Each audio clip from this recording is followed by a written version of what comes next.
Oh God. My Okay. family would kill me. They're having they're doing the max. What is it called? Max Headroom, or whatever his name is. I can't take it serious. On our screen, you guys are like Jim Jabs. Oh my god! You guys look like Jim Jabs on our screen right now. I don't. So we had this problem a couple weeks ago. Is it Discord? It's something with Discord, and every once in a while it'll make you guys look like Max Headroom, where it looks like you guys are like. You guys look like the Jib Jabs where they sing a song. Oh my God, I'm sorry. Oh God, Right, I love Discord. We'll try to make this serious, okay? We'll try to make this serious.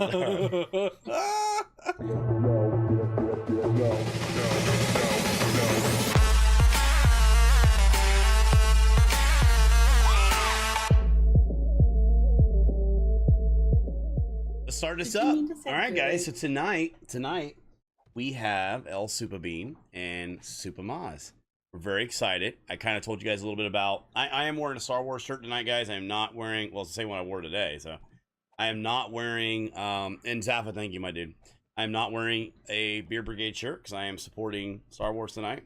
So, but I want to say thank you. Hello from Australia, little Miss Nordy. How you doing? So.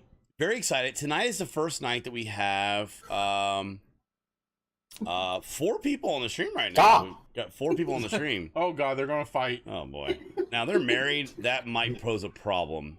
One advantage Matt and I have over them is that we're not married, right? So I asked and he said no. No. Well, first off, it wasn't legal then. Okay. It didn't matter. That's what I And asked. now we're at a problem where I don't even know how that would be possible. So I asked. So anyways, we're really excited to have them. Not really. Have them here today to talk with us. So, oh God, my okay. family would kill me. They're having they're doing the max. What is it called? Max Headroom, or whatever his name is. I can't take it serious. On our screen, you guys are like Jim Jabs. Oh my god! You guys look like Jim Jabs on our screen right now. I don't. So we had this problem a couple weeks ago. Is it Discord? It's something with Discord, and every once in a while it'll make you guys look like Max Headroom, where it looks like you guys are like. You guys look like the Jib Jabs where they sing a song. Oh God, I'm sorry. Oh God, Right, I love Discord. We'll try to make this serious, okay? We'll try to make this serious. All right, guys. So let's start off with this. So you guys are our very first dual stream team. So thank you for coming on. Appreciate it. Much love. Well, thanks for having us. So tell us a little bit about you guys in general as to what made you guys decide to do a dual stream. I think that's one I want to come out right out of the gate. Besides names and everything, I want to talk about that a little bit later. What made you guys decide to do a dual stream in regards to content creating on Twitch? Okay, so originally it wasn't supposed to be a dual stream, but you know, the wife had to butt in, and like always, and Yeah. Dude, get you know on what's target. funny? Same thing happened here. No, I'm Yep, just Matt butted in, and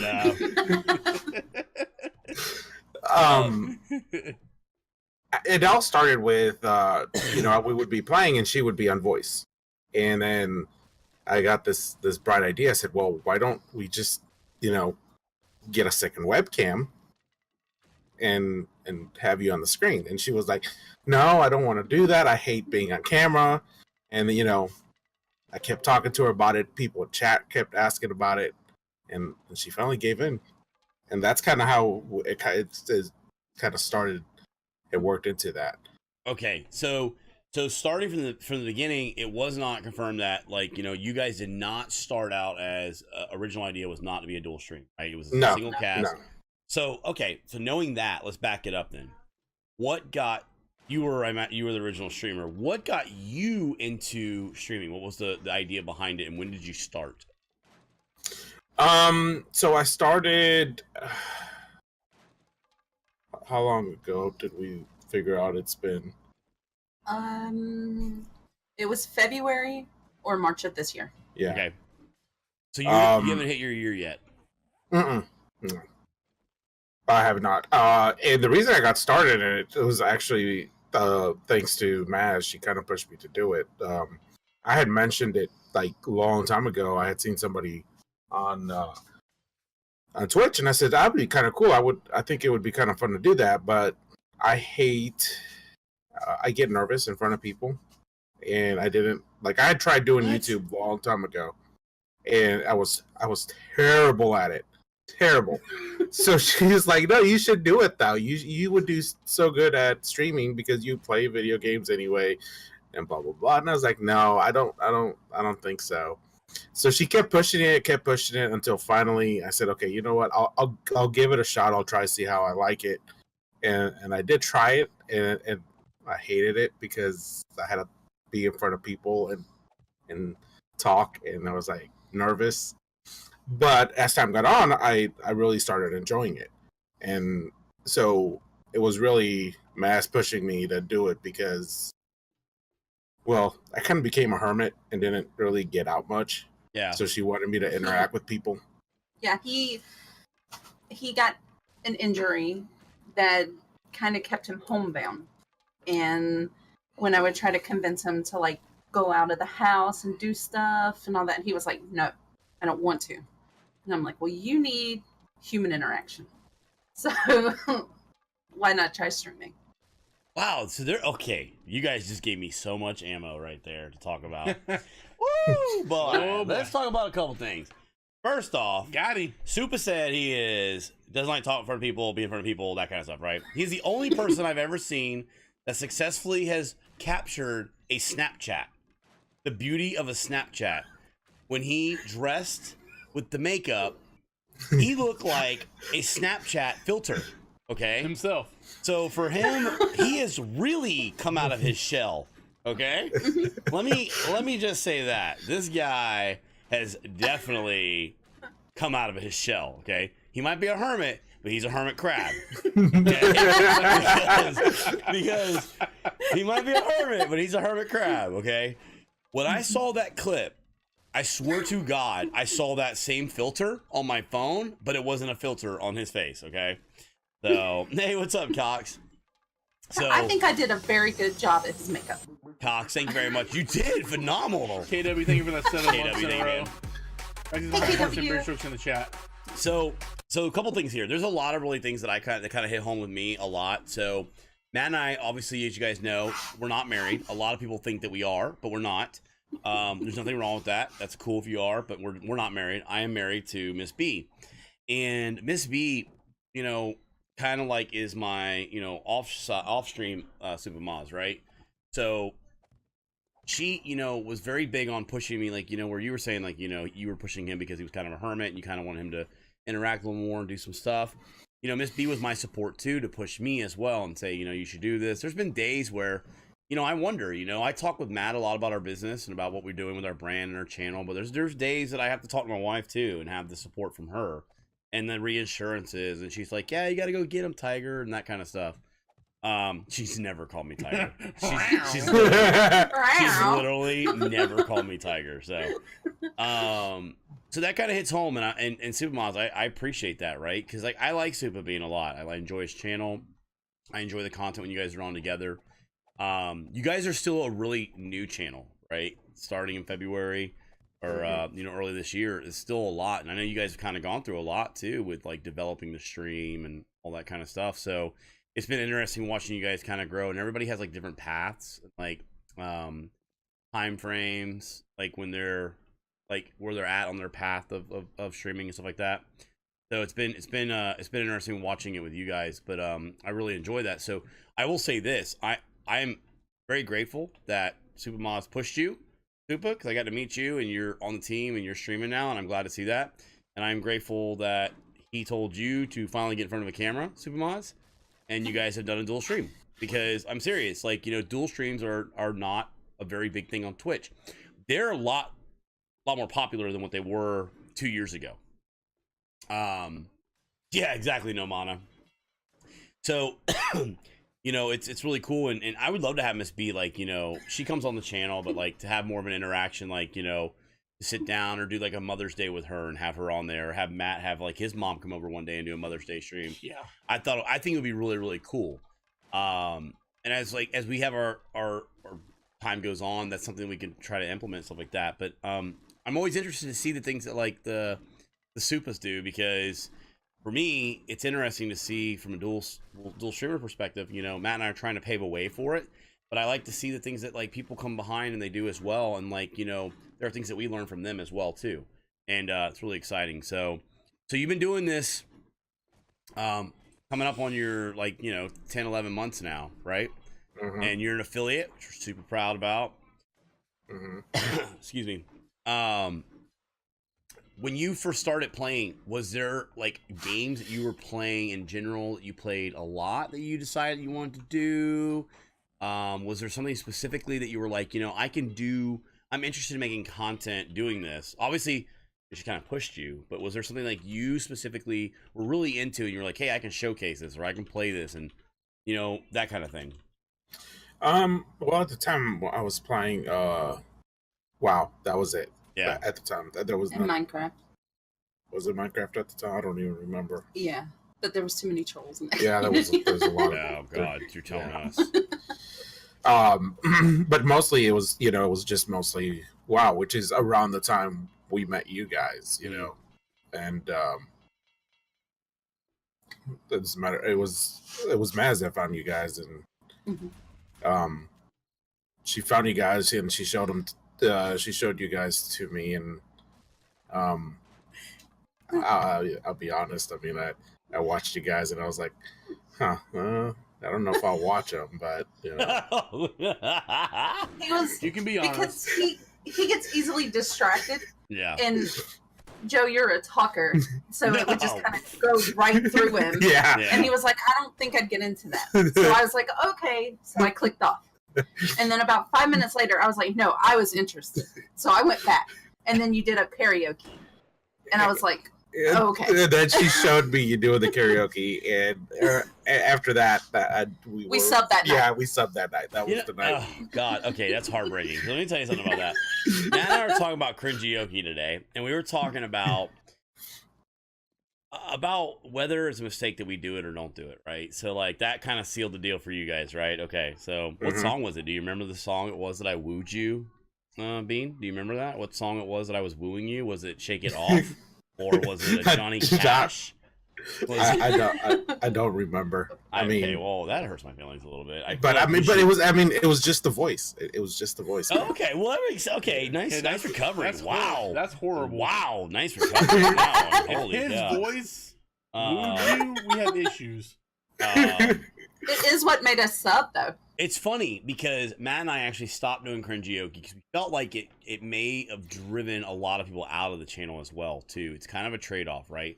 Cringeoki helped also get us to TwitchCon. Reality of it is, it did help us get to TwitchCon, and it brought in a good revenue in order to supplement, you know, income to come in for us to be able to use towards like events like going, like they said, to TwitchCon and stuff like that. And you know, Matt and I kind of toned it down because we thought, you know, maybe it was too much for the channel, and like people, you know, how many people were coming in that would see it and then did not like cringeoki. So Matt and I have actually wondered about whether I should bring it back, maybe in a more limited capacity. But at the same time, I was like, some of the people were trying to kill me. I think Malgus was trying to literally kill me at some nights. But we've talked about maybe bringing it back. So it's kind of funny that was the first experience. But I'm with you, Supa. I don't think that I could watch my channel a lot, right? Like, there are times that I watch some of the clips and stuff, and I go, what in the hell happened? You guys ever watch your clips? Yes. I can't. I wonder the same thing. I would love to listen. Here's something I think about doing. I would love to, with the permission of the Beer Brigade people, get like your clips and like once a month go through all the funniest clips we find of the stream team, and then just play them like on a stream and just talk about them. I think that would be hilarious to do. Again, it's one of those things, like, I don't want it to be like where I'm roasting people, but I think it would just be hilarious. Oh, I think it would be great. And I watch some clips and I think they're hilarious. And then sometimes I'm like, all right, I could do it without Joe talking for about an hour before that. You know, I was like, you know, I'm gonna hang around for an hour for like 30 seconds of funniness, you know. Kat, I don't know, man. We're gonna have to put a poll up whether or not people want to see cringeoki again. Maybe on a limited scale at first, something like that.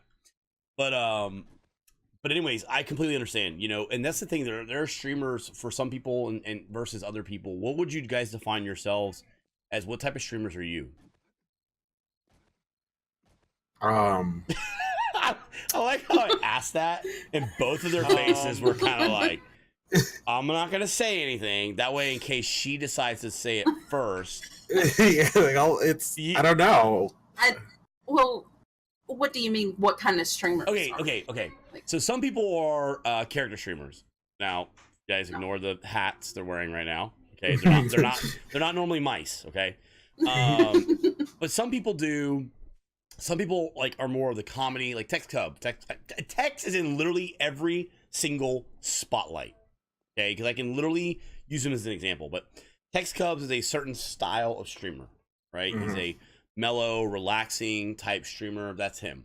CB is an in-your-face, tell like it is, you know, blah blah blah blah blah blah blah. And then you have like Zaffa. Zaffa's full of energy. He's like a ball of like excitement and like happiness. And then like he has like a really grandiose display when it comes to like, you know, raids or hosts and stuff like that. Okay, so for you guys, okay, if you were to describe your stream to someone and say, like, ours would be Joe talks a lot. We're Jay and Silent Bob. Joe talks a lot. Matt makes fun of Joe. That's it. That's literally ours. So how would you describe your guys' stream? Hey guys, share one. I would say it's so no, I don't do any kind of character or nothing. It's just it's me. You get me. That's it. Okay. I'm pretty sure Maz is the same way. It's just her. I always tell people when they come in and they're new, I tell them, if you're coming here to learn how to play a video game, do not come here for that. If you're coming in here to learn what not to do in a game, you're more than welcome to watch. So I don't claim to be good at video games. So I mean, I try to be as interactive, and so I don't know. I would say more of. I would say mellow. Yeah, mellow / funny when, you know. With a little bit of drag queen salting on top. Sure. A little bit. There's quite a bit of drag queen salt in there. Well, for the most part, I would say we're mellow, and we kind of keep that going. But then we do events like Extra Life and birthdays and things like that. So, like, when you come in on those days, we might be a little more. They're a little crazier. Yeah. So let me describe what I feel when I come into your channel. So when I come in, and I don't talk a lot of times when I come in there because, you know, a lot of times when I'm in there, I do a lot of lurking because I'm just kind of like listening to you guys, trying to support you guys in the back end, as well as just kind of get a feel of what you got going on your stream and what's happening, like what's new with you guys and stuff like that, what you're currently working on in your streams. If you're playing Ark, you know, what are you playing mods? I just like to kind of listen to it. But like when I come into your streams and I do say something, or even when I don't say something, I watch other people. You have a very inviting stream, you know, where people come in and they're like, it kind of reminds me of like Cheers, and it's like, hey, so and so, how's it going? You know, hey, so and so, how are you doing? Hey, Audra, how you doing? And that's what I like. I like that aspect of your stream a lot, you know. So I don't know if that's what you guys are trying to pull off, but that's what it comes off as. You know, it's a very inviting stream, and yeah, there is humor to it and stuff like that. But it's not one of those crazy zany things. It can be, but it is a place like the Cheers type style of stream. So that's kind of like what I get whenever I walk in there. Yeah, I kind of want somewhere where somebody can just come and hang out, whether they want to lurk or chat. It doesn't, you know, they can just. We always try to make a point to say hello to everyone. Yeah, and I think it's really important. So, do you say hello to the lurkers too, or you just say no? Okay, good job. Lurkers are, I mean, that's if they want to lurk, you know. And at the end of the stream, I thank all the lurkers, but I don't call them out by name. Yeah, you know, the thing is that, and I will say that style of stream is like an awesome stream. Sometimes you're having a bad day, you come home from work, you just kind of want to come here and watch some gameplay. The reality of it is like you come in and it's just saying, like, it's like having friends that you're just kind of hanging out with, right? And that's what you want it to feel like, and that's what it feels like. But I will say that's more of a challenging stream also to grow. So for the Mazes, you know, and Supa, that is a very challenging stream to grow, right? Because some people come in and you don't really get to feel that love and that quality, you know, feeling of that channel unless you spend some time there, you know. So I commend you guys. It's a fantastic way to do your channel. At the same time, it's also a very challenging type of channel to grow. Plus, you guys play different games, which that makes a challenge as well too. But you do have that unique aspect of being dual streamers again. So people come in and it's like, whoa, what's going on? There's like 2 people in the stream, you know. Now you guys don't always stream with 2 of you, correct? No. Okay. Because since Mass has to work her job, she'll come in and join me in the first part of the stream, and then she'll have to go to bed so she can work her job. Where I work just a part-time job, so I can actually do it full time. How do you find that challenging to, you know, real job and Super Moms? I mean, like for you, so you're working and then like you feeling like, are you always filling in on your time off to come in and stream too, or do you still take your own time off as well? I work my 40 hours a week. When I get off, I work 9 to 6.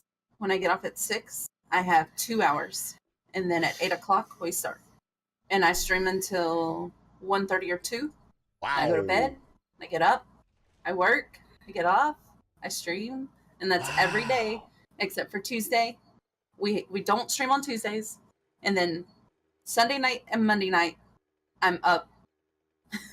I wake up and I work Sunday at 9. I get off, and then I stream all the way until, like, what time do we end? 6? Is it 6 a.m.? Yes. Yeah, so I'm up from 9 a.m. until 6 a.m. on those days. That's hard. That's got to be hard. I mean, that's a pretty so with that schedule, you ever find that you're like, oh, right? I mean, like, oh yeah, all the time. Yeah. That's what Tuesdays are for. That's a good point though, right? So you have your day off that you take off and you get to relax. What about you? Bean? Like you know, your schedule, when are you streaming typically? So the stream we start at 6, so it's from 6 to 8. Or 8 to 6. I'm sorry. And literally, I feel like I have no off time. Yeah. You know, because I happen to do the part-time job, and then after that is I have to do all the back end of the stream. And I mean, I know you guys know about that. Yeah. It's so busy, and you know, so many people don't realize, you know, even when you got everything set up, there's still always something to do. There's something new. There's new things coming out that you always have to be doing something. You know, Streamlabs comes out with new features, or they change the way something gets done, so now you have to go and rework everything again. And you know, so I'm always busy. And then on Tuesdays I try to take off, but my brain doesn't allow me to. Yeah, that's the way mine is. And then you have like the things that happen, right? Like, so we went to fire up the stream and started it, and my camera doesn't work. Like, my camera literally was not working. It was like, okay, like, why we streamed today, nothing happened in the middle of the day, and the camera just decided not to work. So it was like, okay, now I gotta do the steps, checklist that problem, or the sound's not working. You know, it's always something. And like you said, the back end work is like amazing, like how much you adds up. Jesus, dude, you have like so much stuff, you know, and like it gets tacky. Hey, what's up with some frijoles? Yeah. It gets so overwhelming at times, you know. Yeah. And us having, okay, but like there's 2 of us, right? And there's 2 of you guys, but you guys are working other jobs as well, and I was doing that too. And I tell you what, it is very, very hard, you know. You guys are running this really strong schedule. What are your plans? Are you guys testing out the schedule? Is it one you guys feel good with? I know it's overnight. What are you guys having looking for the future? And also, if there's any like trade secrets you don't want to talk about, like you guys are like, that's secret. We're not not disclosing our tactics. You don't have to. No, we have tried different times. I've went through quite a few different times I've been trying to do. I tried doing the morning and then evening stream. That was just too hectic. Yeah. Those And streams are then very challenging, actually. yeah, then I tried doing the evening. We were doing, I think it was, I would start around, was it like 2, and we would go to about 2 to 10 or something like that. Good night, Zappa. Is he finally going to bed? Yeah. Zappa's finally going to bed. Good night. But yeah, so we tried. Now we're trying the overnight, and it's been the best so far. Yeah. We also stopped doing so much of the multi game. So yeah, we don't game hop. Yeah, we're pretty much only doing 7 days in ARC for right now. That's kind of what we're focusing on. So a couple things. Ravenheart said, commend BGG and Super Teams. They're older streamers. My hat's off to you guys. Thank you. Yeah, I mean, we're in our 30s, and I felt like, starting a new career, it was very risky. And for us, it's very, very scary to do that, because at the end of the day, I feel like I was in my 20s. Oh, first off, I'd probably be able to do like 120-hour streams. And now I'm like, oh, I'm so tired, Matt was over there on the couch before the stream. I was like, all right, man, I hope you're gonna be all look, he's all rested up. I'm ready to go. He's ready to go. He's got his 5-minute power nap. But you guys are what, close in age to us too, right? You guys aren't very far from us. You're in your 30s to 40 area, right? 40? Upper 30. Oh, holy shit! I was referring to Super Bean, not you. You obviously are. You are obviously a young 18 years old. Oh. Yeah, I'm actually a year. I'm a year. He's younger. a year younger than me. Wow, really? Wow. Yeah. You guys are in your 30s, though, right? Yes. Okay. All right. Makes you feel a little bit better. Am I 34? You're 35. Yes. I'm 34. Okay. I can't ever remember that. Same ages. I'm 35. He's 34. Oh, okay, cool. That's cute. So, wait, so I'm like Super Bean, and you're Super Moss. That's cute. It's the first time you're not like a woman. Yeah. Wow, okay. Right. Damn. I mean, didn't CB make you a girl on his mod? Yeah. I'm a girl in everything in my life. Like literally everything. I am the female. It's ridiculous. All right, got bazinga there, man.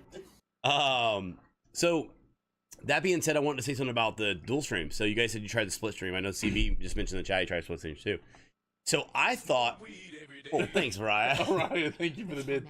So I thought dual streaming would be kind of easy too, and it is not. It is actually extremely hard to do the split stream in the daytime, because it actually makes your day feel like the entire day is a stream work day. Mm-hmm. It does. It really does. Part of the problem is that you have to be really disciplined, right? If we end at 1, Matt has to leave and go home and do personal stuff, or he'll end up being here and we will be stuck working and doing things like emails and this and that. And we end up spending a lot more time in front of the computer than we normally wouldn't. And that's why Matt and I went to it's one of the reasons why I went to 2 designated days off, because we were dedicating just a tremendous amount of time still in between those dual stream times. So you look at it, you go, well, you guys only do 5 hours and 4 hours here. No, it's still 9 hours. And then the 5-6 hours in between, well, a few of those hours being dedicated also, and we're dedicating a whole day to it. I mean, it's crazy, But anyways, it is challenging, but I will tell you guys a little trade secret that a lot of people, I think it's a little more privy now, but overnights is actually a really good sweet spot for not just 7 days, but actually streaming in general. What happens is that overnights, it's not as saturated, okay? The worst time to stream, or one of the most challenging times to stream and try to get partnered, is literally in the second shift of American time, right? The evening time, 7 o'clock to whatever. Okay. The overnight time is actually the best time. There was actually OPG group who is but I'm not just saying 7 days though, right? Like any game, it's actually true at any game. You guys look at some successful streamers out there. A lot of them do. The bigger streamers actually stream in the middle of the night. Yes, it is. It really is, Mackie. There's actual statistical data out there to support it, that the busiest time, the best time to stream, it's not so much that it's not just also the peak viewers, there's also less casters. So there are less people streaming. So Matt and I will stream. We find that our worst time is between the 8 o'clock to 10 o'clock time. It's a lot slower time period for us. And, so it's just, a lot of numbers games and all that kind of stuff. You just got to think about it. But there are less people streaming overnight. So that's pretty cool you guys are doing that. I think that I would actually probably enjoy an overnight stream type thing too. But if I had not had a family and changing it would be so hard with the stuff. But I want to ask you guys a question about this. Your name and branding, right? I love, first off, you guys by far have one of my favorite emotes with the bean, right? I love him. So you recently just changed your name to a different name. Mm-hmm. And you guys are dual streamers, and the Super Moz, the Super Bean. Have you guys ever thought about unifying the channel, and instead of having your name and her name, and we've actually talked about this, but on another scale, have you guys ever just thought about like branding in general, the two? I know that the original inception of Super Bean was not a dual stream. Have you ever thought about changing it to more of a universal title for that though? I've brought it up. I would like to. Yeah. I don't know how Maz feels about it. She doesn't really seem to want to do that. It's not that I don't want to do it. It's just the last time that we changed the name from Super Beaner to El Super Bean, we had difficulty because people couldn't find us, and it caused issues. And we didn't think about it between Super Beaner and El Super Bean to maybe do it. So can I add to that actually? So you're still having problems. You know why? Like my web developer that's doing our website still had a problem finding your channel, even with me giving this stuff. So the underscore a lot of times creates a problem with branding. That is a huge problem with branding. You got to be very careful with that. That makes it really challenging for people to find it at times. Some people don't even know that the underscore is an underscore versus a hyphen. And also, by the way, Joe, you have the old link to your site. Yeah, because the problem is that because we're updating our website. We're updating our website. But the problem is that when it comes to like that, the underscores make it challenging. So my question is, it's always better to do it now rather than later. Like even Matt and I now, like I'm like, to change our name would be just very arduous and like a very daunting task. But I mean, think about it now. It's still better to do it now than when it would be like if 100,000 followers, right? Or 100,000 better than 1 million followers. Yeah, no. Okay, hold on. First off, I don't have a problem with underscores or hyphens.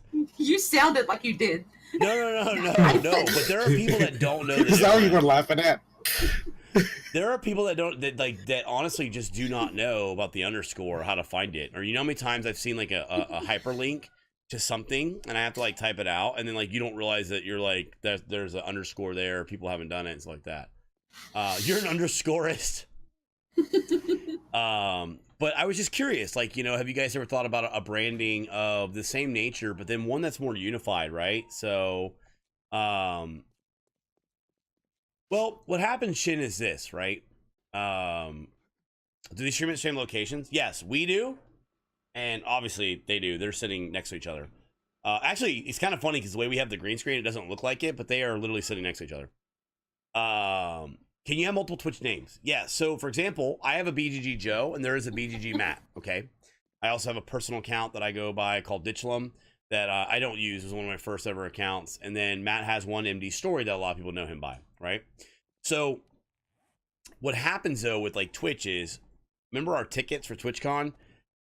We needed a second ticket, but we're one channel, and we had to like manually go in there and do it. The underscore supas. We had to manually ask them to do it. Like they won't just like partner Matt's channel, his outside channel, to give him a ticket or anything like that, and it can be a little challenging. So the thing is, you got to start looking at like, are we trying to just are we trying to grow El Super Bean channel, or are we trying to grow like just the brand in general, like that thing? So I'm not trying. First off, I'm not trying to change anything. Just a question I was just curious about. So yeah, no, it's something that we're definitely going to be looking into, because the more that I'm involved, the more that I didn't, honestly, stepping into it, I didn't think people were going to even notice that I was there. Yeah, like, exactly, right? But people actually noticed that Maz was in the corner, and when I'm not there, so I don't know. Well, and that's just it, right? So, like, from what you guys said, what you guys originally said was the inception of it, and like why the channel came about has changed, right? I mean, like, and now you become this integral part of the channel, which is fantastic. And there's a lot of people that I see that actually have that. They'll have spouses or friends that play that are in the background or on Discord, and people get to know those people. They're like, they become so familiar with your face, and hell, you become more Miss B is more popular than I am at times. And because people want to see Miss B, because they're not having to listen to her all the time like me, with me, you know. So, you know, the thing is like, you know, I think it's awesome that like you're a part of that and really have like kind of like, you know, you guys have transformed your channel to that, and that's cool. Like, I didn't know that your channel started that one way and has metamorphosed into what it is now, you know. Yeah, no, CB, that's a fantastic example, right? That is a fantastic example. And let's take it one step further. Super Bean is pretty lucky in the sense that, you know, Meg is very supportive of you, and she comes on camera, and people love when Meg comes on. People love when Miss B comes on, and we're very fortunate they're very supportive. And then Super has it one step further. He got his significant other spouse to actually join him and be a part of the thing, and that is really, really cool. My friends are more popular than me in my streams typically. Gotti, you're more popular than us in this channel, so I mean, it's really the truth. So, but anyways, I was always curious about the name, stuff like that, if that was something you guys ever, you know, thought about. And give us a little bit of background on your theme. Like, you know, where did your theme come from? Okay, so this is gonna be good because oh boy.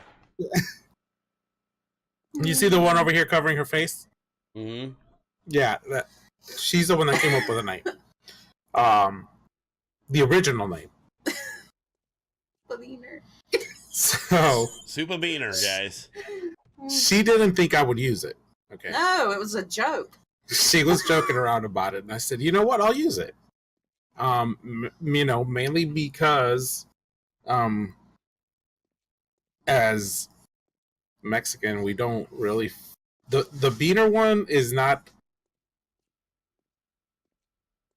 offensive like people think we take it as. Yeah. You know, and I said, you know, it could be a really good way to open a channel for people to to realize that that's not, it doesn't need to be a bad word. And so I told her, sure, I will use that. And then as a joke again, she decided to come up, she hand drew the little bean, and she didn't think I was going to use that either. That's the emote. I'm totally about to call Matt out. You ready? Mm-hmm. So Matt said, can I use the Ola emoji, a GIF tonight, or not? Because we were going to put, did you use it? No. He was going to use the Ola GIF, and I was like, no, because I was like, okay, I go, and yes, it's funny because I'm Spanish. And at first, like it didn't dawn on me, and I was like, oh wait, I wonder if people don't think like we're being racist because we're doing like, yeah, like, okay, the Supas tonight. So I'm then, Cuban. Like we're doing like Ola's like our high like gift tonight. I'm like, I'm not using that. I'm Cuban. Supa's from Puerto Rico, and no, just kidding. I'm just kidding. No, but he's from Mexico, and then Matt was like, the same reason why they had the Super Beaner idea as their name. Matt was like, oh, look at this GIF, and I was like, Matt's like, wait, I don't know if I can use this. I go, well, I mean, I think we would all think it's funny, but I don't know how the chat would take it. You know, and it's one of those things, yeah, Malgus, and I agree, right? Like, that's kind of the truth. So Supa was actually trying to do, what is that thing? That thing it's like an is Ewok. my dog. You just pulled an Ewok out for Star Wars. It's my dog. Oh, it's cute. Kind of. She's a butthead is what she is. I have one of those She was- too, butt heads. She was yipping at me.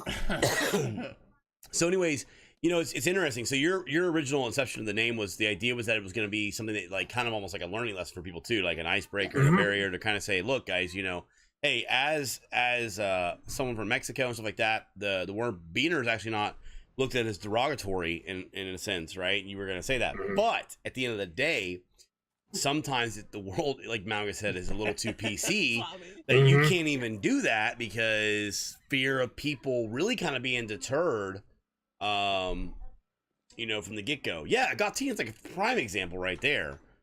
You know, she had a Gatine, she had a wheelchair with a fedora emo, and it's like, should I send you pictures of me in my wheelchair where this is okay? Like, I am okay with this. Yeah. So that being said, you guys kept though the theme, right? Like the Mexican style theme with the jumping bean and all that kind of stuff. I was gotten upset when I called them Mexican instead of Latino. Why? Okay, so Mackie wants to know why they get upset when I call them Mexican instead of a Latino. Why? Well, Supa's Mexican. So you can call me Mexican. That's fine. Yeah, I think it's just more regional. Like Mackie, my family's from Cuba, right? And then like a lot of people are like Puerto Rico, and they say like, you know, you guys are Puerto Rican. I think it's more of like quit lumping us It's a pride as thing. hey you, yeah, like hey you guys, and like lumping people into a generalized statement. At the same time, like I get this a lot, Supa. Why don't you like spicy food? You're Cuban. I go, okay. First off, and I'm Mexican. I don't eat spicy food. We are an island of spices, not spicy food. Spices, right? It's different. There's a big difference. Yeah, you get that a lot. So just show me as odds that I know I'm American. I'm not Caucasian. Caucasians. I always thought Caucasian was a really weird. Where the hell did that come from? Where did Caucasian come from? The root word I think is Latin. Well, Asian's in there, but like that can't be the root word.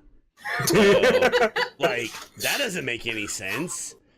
Wow, I feel like I'm being called an alcoholic. Cinnamon is a spice too. Google it. Yes, I will put it on my list to Google afterwards.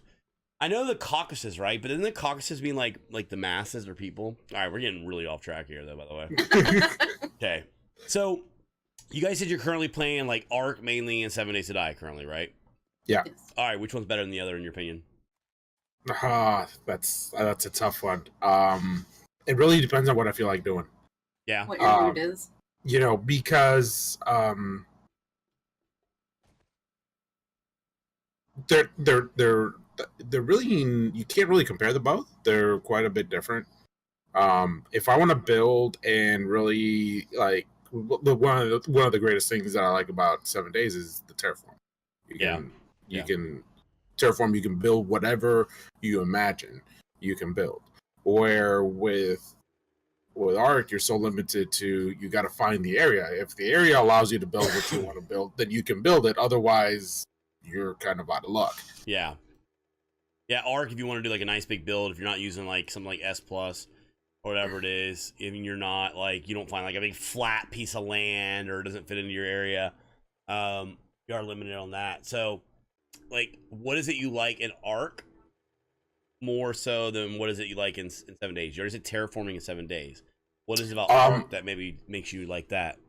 So the challenge of you go out and literally you have to be so careful about where you're at, what you're doing, because there is so much out there that can just kill you. Well, let me ask you about that. But you have lots of deaths, right?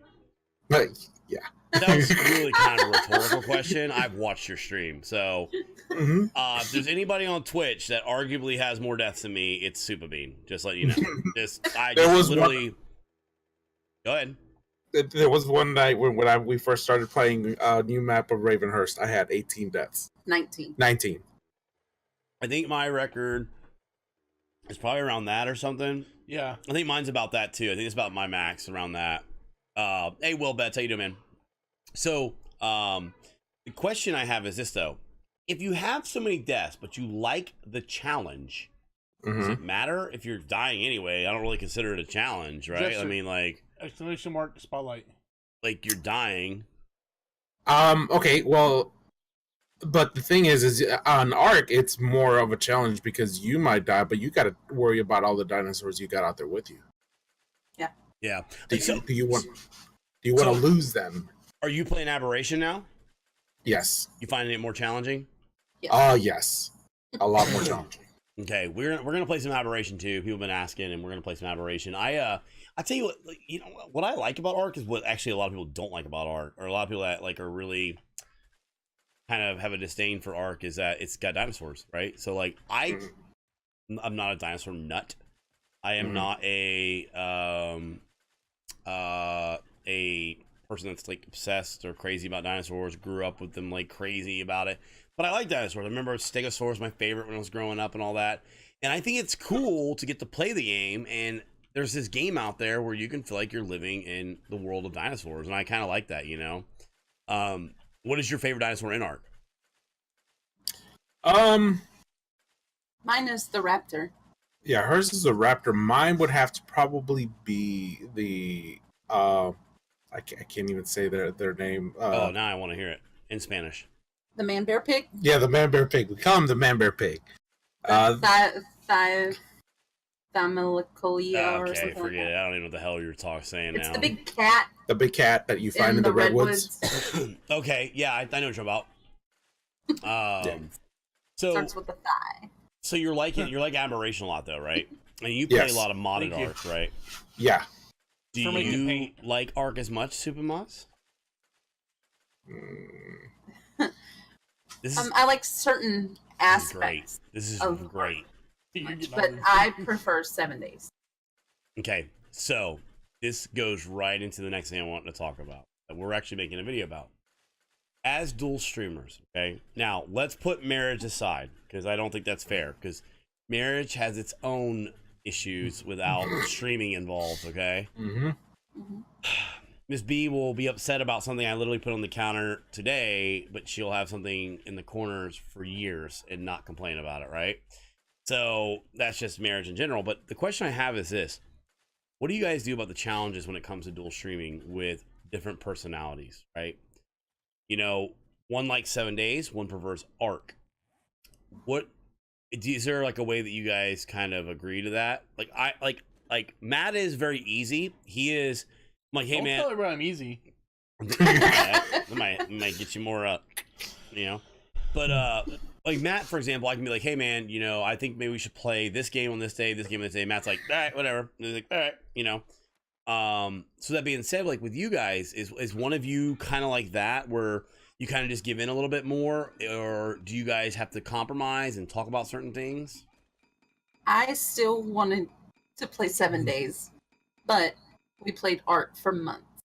Does that answer your question? Yeah. Okay. And what do you do about okay, so what do you do and what do you suggest as a dual stream team? That was TwitchCon. You know, if I was a new dual stream team looking to do that, and I'm like, hey, I have a problem. I have a question. I dual stream with my wife or my husband or my boyfriend, girlfriend, sister, and I'm like, you know, he wants to play this and I want to play this, and we have a dual stream, and our stream's doing pretty good. Like, what do we do about that? What would you give advice for that? I would just say, is the fight worth it? Like, yeah. I mean, honestly, at the end of the day, I was having fun regardless what we were playing. I mean, you're playing together, which is pretty badass. Yeah. And then we had friends and mods and subs that were playing with us, and we have fun. It doesn't matter what we're playing. Yeah. Just make sure you're having fun. Yeah. If it's a game you're not having fun with, then it'll show. Like there's like, for an example, there's a game that Maz likes to play a lot, and we've played it a few times on stream. It's called Paladin. Well, no, not that one. I enjoy that one now, but I was gonna say Heroes of the Storm. I am not a huge fan of MOBA games. I'm not either. I can't get into them, man. I don't know why. I just can't. But she loves it, so there will be days where we'll play it, but I just can't do long periods of it. Yeah, and I think like for Matt and I, our advice, if someone had asked that, would be, you know, you just got to be really open and talk about it. it is challenging. There are days that, like, you know, Matt and I don't whatever, and there have been days that I've been like, oh, man, I don't really want to play this. He's like, you know what? He's like, let's not play it. Let's play something different. And he's done that and been very helpful. So let me ask you this though: you guys ever had times that you found kind of challenging, right? So again, you guys have an extra dynamic to your relationship that you're married, okay?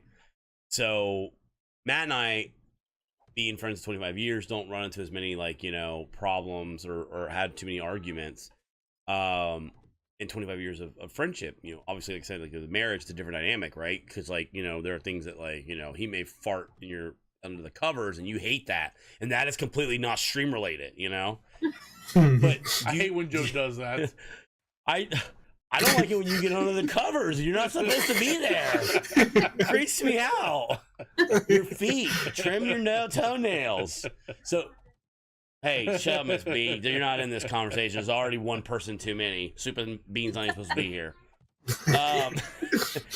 So the question is, have you guys ever gotten into a situation where, like, you've had, like, you know, where he's kind of tested you, or you've tested her, or kind of thing? Like on stream? Yeah, like where you're like, oh mother, yeah. where you're like, mother, I cannot wait for this stream to be over, and you're playing like this. Watch. Yeah. And you're just sitting there, and you're like, okay, something happened. She literally just kicked him under the table. You guys had those before? Oh yeah, we have. We've had it pointed out by one of our mods, Asami, here about how she actually, that she says that I will cut, like, the ITCH eyes over at him and, like, give him the death stare. And I don't even notice I do it. Yes. The reason behind Two Christmases. Yeah, 2 Christmases. Yeah. That's definitely, that's an emote in the making. There is, so she's actually a real life friend of ours. I think I've heard her on the Discord before. Yes. Okay, I've heard her in Discord. Very loud and very like, ah! No, I'm just kidding. But I think I have heard on Discord. That's about right. No, you got her about right. Yeah. Oh, great. Whoops. Now they don't like us anymore. No, I think I have heard her on Discord. Now, wait, does she have a husband or a significant other that watches you guys too? Sometimes. Okay, occasionally. Foul mouth. Yo, you just described yourself. Got to you. Shut up. Just go build something. Tear something down. Look at that. Put it on the factory. No, but it is good, right? So, like, your mods can keep you level headed and stuff like that. How many mods do you guys usually have in your channel and stuff like that? Right now we're running kind of low. we've lost a few. Yeah, it happens, right? Like, it's an unpaying, thankless job at times. Well, I mean, I don't want to say thankless because it's not like we don't thank our mods and we don't say thank you. We really appreciate them, but, like, you can only say thank you so much before you're like, hey, I need some money or something. You guys, I got a life to happen here. You guys are trying to make Twitch happen. I got, like, I got to make babies and have cats and dogs happen. And like, my wow, shirt. you have a shirt that's it. Whoa, I need a Blame Malgus shirt. Holy cow. Wow, Asami, you have your own shirt. That's impressive. So, let me ask you guys this though. But having a real life friend like Asami as a mod, you know, that's got to be really helpful though too. It is very helpful, especially because you get Skippy. I bet you wear like a nightgown. I can imagine him in like this long BGG shirt and no pants and just his little underwear underneath. Well, it's only because it took like 7 months to get to him. God, dude. Are you actually sitting there imagining that? I unfortunately I am. I see this face cam, and so now I can't get it out of my head. The bad part is, yes, Joe probably is imagining it. I can't help it. I can't. Somebody talk about something else. Talk about something else so I can stop thinking about that. Okay. Blah. It's terrible. It's getting worse. Now he has no underwear. Oh, I can't help it. Help. Okay, soccer mom. Is that what I'm supposed to think of? I don't think Miss B would like that. All right, so the question is, like, having a real life friend. So Matt and I, when we started out, we had like real life friends that kind of helped out with things too, and that really, really does help, right? Because like you can kind of like be like, hey, look, here's what we're looking for in the channel. They're no longer our friends though. Yeah, that happens. You eventually lose them. They're not here. Again, that they are low too, and we've lost those. But to kind of go on that, you said you lost some mods like that. Let's talk about that. So one of the things that I find that's really hard with streaming is that you meet a lot of people, right? So meeting a lot of people, there's a lot of people that come through your channel, and like people are like, hey, I love you guys are fantastic, you know. And then like they're gone after like a month or two, and sometimes definitely can't blame some people. I gotta hurry. But like, you know what, cold. you know, like that's something that I find pretty challenging. You know, I find out about people. There was a kid that used to watch us, and he reached out and said, you know, you guys, I really appreciate you guys. He's like, I'm only such and such age. And I was like, oh wow, okay. So I appreciate you, you know, watching us. And he's like, look, you know, my dad beats me, da da da da. And he's like, you know, when I watch you guys, it makes me feel better. Da, da, da. You know, and don't get me wrong, you get a lot of people that try to catfish you too, but you know, we don't see him around anymore. And I sometimes wonder, I'm like, man, I hope everything's well with him. And this is a guy that watched us, God, like, you know, 12 months ago. It still pops in my head, you know? Yeah. And that's probably some of the hardest things I've noticed. You know, you guys find that as well on your channel too. You forge a lot of friendships. We have a couple of viewers that have illnesses. And sometimes they'll disappear for a couple of days and we don't know what's going on and we get worried. Yeah. And then finally we hear from them and it's such a relief. But you almost get emotionally like invested with your viewers sometimes. And it's hard when you don't hear from them. And you know, and not in a way of, well, I need the viewers, or you know, not in a way that some people might think that you know, it's more of you care about, you know, well, what's going on, what, you know, what is happening. You do. Cat hairs. No, you don't need to be in their channel. When we put the link in, you can click on it and just click follow, or you can, if they say something in the channel, like you can click follow. Super Bean is the main channel that they do the streaming from. But Super Moz also has a Twitch account as well. So, but you don't need to follow it. but when it comes to, actually, that's actually a really good segue. Guys, real quick, we are doing the spotlight on Super Bean and Super Moz. The link is above. Please do me a favor, if you're not following them, please follow them. This is the first dual cast stream that we're actually doing with someone that does like very similar to what Matt and I do, and it's, you know, it's very interesting for me to hear the different things. How do you have the BGG background? That's our magic. But make sure you guys give them a follow as well, checking out their social media stuff and stuff like that. So I find one of the problems I have is that you guys would probably think that I'm the asshole, right? Hey, Miss Dragonfly, and I'm the one that's very blah blah blah blah blah. I'm actually the one that kind of is like, man, you know, maybe he didn't mean to call you a doofus, you know? Maybe we should let him back in the stream. And Matt is the one that's very like, nope, see you later. See you later. Which is good. Matt gets to be the hammer. It just often comes off like I'm the one. It's very true. Which it often comes off like I'm the one. Well, that's okay. People automatically assume I'm the a-hole. Okay. If it gets to the point where Matt gets pissed off, yeah, that's the problem. That's actually the problem. When it gets to that point, when it gets to that point, just go away. Just be gone. So if there's been an asshole comment that you didn't physically see out of my mouth, it probably came from him. Okay, just saying. But anyways, you know, that being said, there's often so many times that like, God, there's so many people that you know, like I have to really kind of reel myself in and be like, okay, Joe, you cannot get involved in everybody's life. You know, you can't, first off, you can't make everybody's Twitch channel better. You can't, you know, you can't donate to every cause available. Someone called you a doofus? I hear so many different things. Hey Annabella, how are you, ma'am? There's just so many people that you just can't like get invested in everything, and there are times that you want to, because a lot of people open up themselves to you. You know, they'll say stuff like, you know, hey, I deal with this mental illness, or I have this physical disability, or you guys make me feel better, or I'm dealing with this problem right now, or you know, Super Bean and Super Moz, you know, I look up to you guys because you're a married couple, and I see you guys streaming. You guys are an inspiration, stuff like that, you know. And my God, it's a very, very big intrinsic reward to streaming. So yeah, especially when you get the messages after the stream and they'll message you, you know, personally.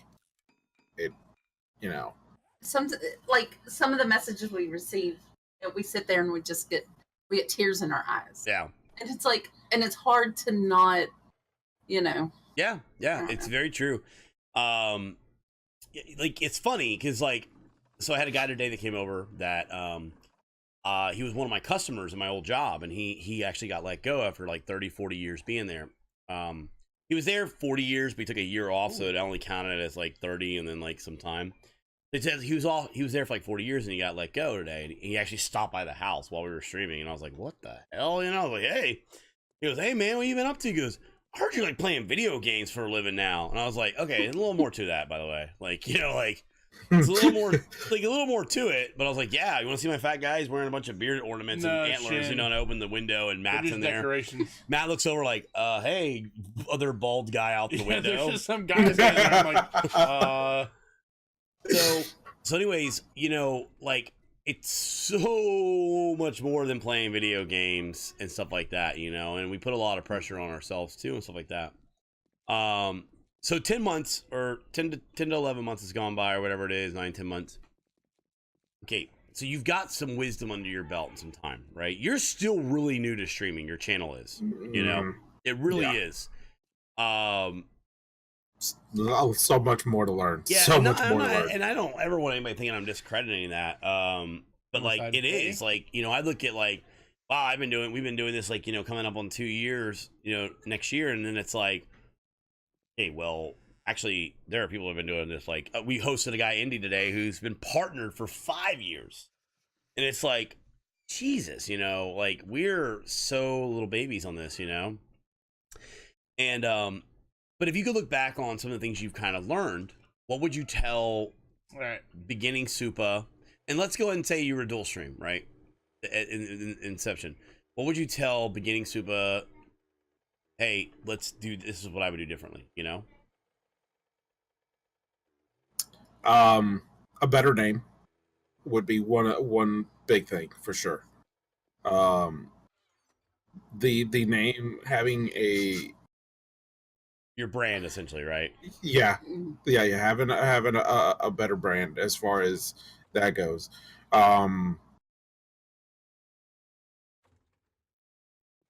But I don't know.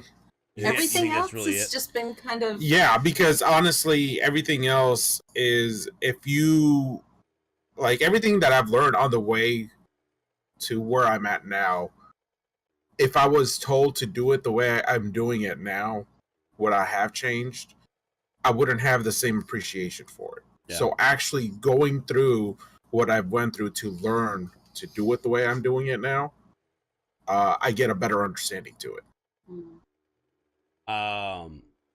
Yeah, I mean, that's a good answer. I mean, I don't think there's a wrong answer on that. I don't know what we said we would do for us, what we would change. I think for me, like, I wasn't really big in the Twitch scene at all prior to us streaming. I watched a little bit of Twitch, but not a lot. And Matt watched a ton of Twitch. I think I would like to be more vested into the Twitch communities themselves to kind of get a grasp of it. I mean, I didn't know what a damn Kappa meant for like months. Like, yeah, same here. Well, everybody was like, Kappa. It was a, what is that? I had to Google it. Yeah, people were like, don't you get it, Joe? Like, you're skinny, Kappa. And I was like, okay, that's not true. I don't understand why you just said that. What does that even mean? And why did you put the Kappa behind it? And Matt's like, yes, it's like it was the same here, man. It was the same thing. I thought about changing my middle name to Mackie that far, where people call me Mackie and Nathan. Mackie, that's the problem. I won't call you Nathan. I'll call you Mackie for the rest of my life, probably, just letting you know. People will be like, how did you know my son Nathan? And I'll be like, when he died. And I'll be like, Mackie? Yeah, he was Mackie. A cool dude, man. He put his butt on the window of the bathroom door. He showed my wife his butt. Yeah, so. Your son's name is Nathan? What about you, really quick, if I was going to say one thing I would have done differently is I would have got out there and met more people and like got our name out there more. Yeah. Because when he started, I was the only viewer in the channel, and I was like the one keeping him going. Yeah. And I was working at the same time. So it was kind of hard, but I kept him talking. But I would have, maybe pushed to have him go out, and I guess the word would be network. Yeah. Network. Kind of get a better feel of people. Yeah. And all that. I said network. I made the comment last week, like network. Like I was like, yeah, brown bear. No, it was not a nice ass at all. Asami. I call Miss B. I call her Miss B. Yeah, he actually calls her Miss B now. 99% of the time, like I call her Miss B. Yep. She said that we go to her house and call her Asami. Yeah, it's the same way around the house here too. Baby Beard goes by Baby Beard now. Yeah, he's Baby Beard. I call him Super. Network literally is like one of the, I'm telling you, the biggest things you can do on Twitch. But like networking sounds so formal. It's really just getting a pulse for the community and the community getting to know who you are. Be vested in what you're gonna do, right? So if you're gonna move into the neighborhood, get to know your neighbors, find out who they are, spend some time. Don't go out spending flyers saying, hey guys, look at my new house that I just bought on the market. No, go bring them something. Hey, here's an apple pie, or whatever. This is like a terrible analogy, but you're like, hey, go out there and get to know the community that you're being invested in, and the community will then embrace you eventually, right? Okay. Mm-hmm. Don't go in, talk about your stream 100 times and say, hey, have you watched my live stream? Hey, have you ever seen one of my videos yet? No, because nobody's going to want to go do that. Okay. No. You want to go in there and find out about them, find out about their stream, find the interest, the common interest and stuff like that. Questions will come out. People will say, oh, do you stream? You're like, yeah, we stream. Yeah, actually we do. What do you stream? That's 7 days, man. You should pop in sometime. You don't want to make it to where it's like you're just trying to just network and be like, hey man, here's my card. Let me get your information. The question came up with like the Logitech, and it's going to TwitchCon, and we talked to Logitech, and we don't have a sponsorship with Logitech. Okay, we're not affiliated with them. We don't have a sponsor with them. We use their products. I love their products. I think they're fantastic. I would kill to be sponsored probably with Logitech, right? Given that they continue to conform to things that I agree with, and I like their products. But we had the conversations we did at TwitchCon, and then they sent us $1,000 worth of products, and a lot of it to give away on the stream. And it's like, okay, well, that didn't come by me going up to the TwitchCon booth and saying, hey, okay, so the first argument people are going to say is this: well, you guys are partner full-time streamers, and you can say that. Yeah, sure, absolutely. It's definitely a bullet in the gun. But I also didn't go up and go, hey, what free stuff do you have for me? Or what stuff can I take back? I went up there and said, hey, first off, I love your stuff, okay? I really do. I really appreciate it. I use it. It helps out. Matt and I do a dual stream. Really helps us out. This is what's unique. Blah, blah, blah, blah, blah. And I went from there, and then from there, I just talked, and then she inquired, hey, well, what about your stream? And then we talked. Look, there were other people we went up to the same conversation. It didn't go the same way, and it's just the reality of it. But if you go up there looking for just stuff and looking to try to get something out of it, you're gonna find you fail more than anything, Mm-hmm. Appreciate a few times talking to my friends, even though they know her real name. So even though they know her real name, I still catch myself at times referring to her as her Twitch name. But so what about the technical aspect, you guys? Have you guys found that dual streaming itself is challenging on the technical side? Oh my god, yes. It is such a headache. Like, if it was just a single one cam, one mic, one computer, it's so easy to set up. You start dealing with dual, webcams and dual mics and the driver issues, and just so much on the technical side that can go wrong. Yep. It's insane. I mean, we finally got our third computer in. We're running that now, and just to get everything to work together. I mean, it's and the thing is Maz, when it comes to the technical side, is no help at all. Nope. So you're left out there kind of having to figure it out on your own. Yeah. But I throw Hail Marys every once in a while and figure something out. Every once in a while. Mm-hmm. So, I ordered a computer. I've been using one company. I've actually ordered all 3 computers we have through this company. And ordered it, got it in, and I was so excited. I was like, I'm not going to have an issue of trying to build a computer because they go and they stress test everything. Everything's great. And I plugged it in and I turned on and it was on for a few minutes and then it shut off. And at this point, I had been working with this stuff for a little while. My brain was on overdrive, overthinking everything. I checked the connections to the power and it was like, okay, well, nothing's working. I opened a ticket or contact customer support and they escalated to a ticket to a higher tech. He contacts me. He's like, all right, can you send me pictures of inside the computer so we can see what everything is, you know, what condition everything is inside. So I started being, you know, a smart ass and I took close-up pictures of all the connections. And it was like, here, see, everything is fine. And then he was like, hey, have you tried resetting your memory, making sure that it's seated in good? And then I face palmed and, you know, everything worked fine after that. But it's the thing is it's so much that you start overthinking stuff. Yeah. Yeah. You know? So yeah, dual streaming is just, there's so much more. And then dealing with the different audio coming in and separating audio so you can adjust the volume for each thing. Yeah. I mean, and I know you guys know all this. It is such, it is such a hassle to get everything to work. So I feel like there's like two things here. So, it is challenging to dual stream. I think that it kind of gets overlooked sometimes. So somebody goes, "Oh, dual stream is not hard. I just can make, you know, I can have a stream PC and a game PC. That's dual streaming as well." No, it's not so much that as it is there's a lot of problems here. And I'll hit them all real quick. So the first thing is this: streaming itself is challenging because it takes many components to make it work. Right? You don't just turn Twitch on and you stream, and that is hard to explain to people. Like, no, I have to use a software to captures that information and upload it to the Twitch servers, to the ingest servers, whatever, and it's broadcasted. So you use a program like Game Show or OBS or XSplit, and there's multiple ones out there, and everybody has their flavor as to why they like this one better than this one versus this one. And maybe this one has an update that's not as good as this update, and this one offers this feature. Then you look at the fact when it comes to sound, there are, or let's look at bots. Now there's multiple bots that are run different ways to do the programs to do this in order to do the giveaways and do this.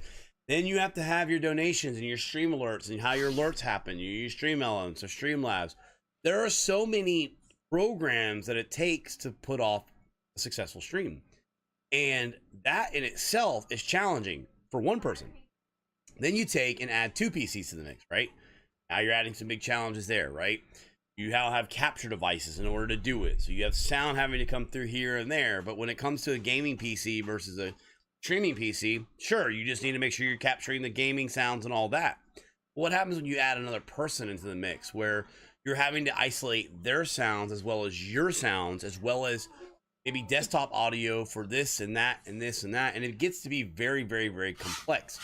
And what we have found over the years of doing this is that the problem is there's not a lot of support on the back end from the companies that come out with these products. So they'll be like, hey, we just came out with 4K this. Hooray. Woo!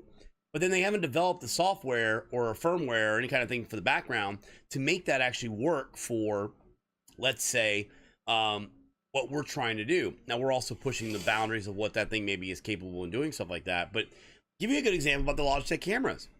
So when you have a Logitech camera, you go into it, you plug it in, and you're able to go into the software of the camera and zoom in and out of the camera, right? Mm-hmm. You can go into OBS and zoom in. When you add a second camera and stuff like that, what happens is that natively it does not recognize the second camera. And so the zoom controls both cameras. Yes, exactly. So you're like, when Matt and I first started, we were like, all right, well, let's zoom in. Okay, let's zoom out. That was it. There was no way to isolate it. We had to go dig through forums to find this program that was written what looks like 3 years ago that we use to control up to 6 cameras. We're like, oh, good. So we're up to 6. But now we have to implement that program, and it changes, guys. You know, there's an update, and there's not updates, and things work. That's just one example, guys, of the challenges you run into with dual streaming. So it's not woe is us. So where the good part is, you know, to combat the woe is us, we also have that advantage of over single streamers of saying, hey, but you can't go to other streams and watch 2 people at one time with 2 gameplays. You know, we have that advantage, but there is a consequence to kind of getting to that point by having to deal with the headaches sometimes we come with that. And the more things you add, the more chances for things to stop working. Yep. Right? You know, more hardware you add, more problems. Before the stream today, my camera didn't work. Why? We don't know. I already said that. Time, thank you for the sub. Time, thank you for that 6 months in a row, guys. High five. Hobo, thank you, buddy. Chat. Thank you for the beer compliment. I know it's for Mike too. Arctic Flavor, thank you for the hey, thanks for the Arctic Flavor, thank you for that prime sub, guys. High parts and beer strokes in the chat. What's up, dude? Thank you. Much love, man. Appreciate that. So when it comes to like the stream, you know, you already have issues that happen. You're like, oh god damn it, my video game's not. Well, now my gameplay's not showing. What's happening here? Well, now I got to worry about whether Max is going to show. Now I got to worry about whether his camera's going to work. Oh, audio's not working. Oh, we have 2 headphones now. Okay, headphone over here works USB plug. I mean, we pulled out the steering wheels today, and there's like all these connections, and I go, oh god. I go, that just means more chances. Yep, more chances for problems. But I wouldn't train dual streaming in the world for anything. I mean, Matt and I would not have the success where we're at, which we measure our success. We're really happy where we're at. Wouldn't be here without that. You put me on the camera by myself, my channel would be. Put Matt on the camera, his channel would go. You know, Matt's done it actually. Matt has done it. Matt's been there. Matt's done it, and he knows. Yep. You know, he knows how challenging it is. He tried streaming a while back, so. So it's very challenging, but I also feel like Super that you were plagued also with extra friggin'. I feel like I was like, okay, Super, your hard drive didn't work. Well, now my graphics monitor went out. And I was like, dude, you like have the worst luck. Okay, so here's the deal. I had before Arctic, exactly. Before me and Maz met, I had some of the worst luck ever. Okay, and then Maz over here had some of the worst luck ever. So you combine both of our worst lucks ever, and it's just, and we're used to it. We know that that's how our life is. Yeah, I mean, if it's not one thing, it's something else that's going to go wrong. We had a lightning storm come by and fried my computer, and fried our modem, and got that fixed, and then something else went wrong. So it's just something that we're kind of used to dealing with. We've went through within this past just few months of streaming. We've went through a computer being fried by lightning, the modem being fried, 3 monitors going out, 2 power supplies going out, 3 or 4 hard drives going out. Jesus, I'm not okay. Don't ever carry an umbrella by their house. Hey, so when do you guys want? So when do you guys want to meet? No, stay away. You guys stay there. We'll stay over here. Like Hobo, we've been streaming. We've been streaming together. Matt and I've been streaming for 20 months. God damn, I feel like we've been saying that forever. We started April 1st, 2016. Someone do the math. How long? And then they've been streaming together since like February or so this year. They said. Arctic, that's actually one of the things that we want to do in our series about dual streaming. Is one of the video topics is literally going to be just the mental state of streaming together. How do we decide what games and how do we get along and all that kind of stuff, because it's you have different personalities. So do you guys ever see things in your streams that you need to fix but you just procrastinate because something is just a pain in the ass? Yeah, my camera is still not fixed. My camera is still not fixed. My color, look at Matt's colors versus my colors. Example, look at his black versus my black, right? So my black is you can tell by the black, that really helps out a lot. But what happens is Matt has a deeper color, like there's a haze to mine. It's in a like OBS. It's an OBS issue apparently. There's other streamers that are having it. Yep, Tim Tapman and Summit have had the same issues apparently, so which makes us feel a little bit better, but You know, so you guys, for example, what are some of the things that you found you procrastinate about? Green screen. Green screen. Getting one? No, fixing. Fixing it. Lighting. We just got lighting 2 days ago. Oh yeah, 2 days ago. We were just using a lamp that was set up exactly, right between us. So. But another thing that that I put back a lot that needs to get fixed is the panels. Doesn't the this feel like panels confession time right now? Super, you have this look on your face like, all right, Super, listen, really don't want to admit this, if but you don't want to answer, you don't have to. You don't have to. Yeah, you don't. Yeah, have you know, to. the funny thing is people will come in and they're like, "Hey, do you know that this is wrong?" And I'm like, "Yeah, I know that needs to get fixed." Right along with all these other 200,000 things that I have on my list of things that I need to get fixed. Like Kelly pointed out, the sound for Paladins, and then I don't even remember the other game that we played on the 24-hour stream that didn't work for you. Yeah, and that's the thing is a lot of stuff, like the way some of the games are made and all, some give you great sound options. Others do not. Yeah, and true. Especially the way I have my OBS set up is I actually have a sound. I use a lot of virtual audio so that I can separate my voice over IP stuff. So like my Discord and all that will go over one. My music goes over another one. My alerts go over a different one. So I can adjust or mute individual audio sources depending on what we're doing.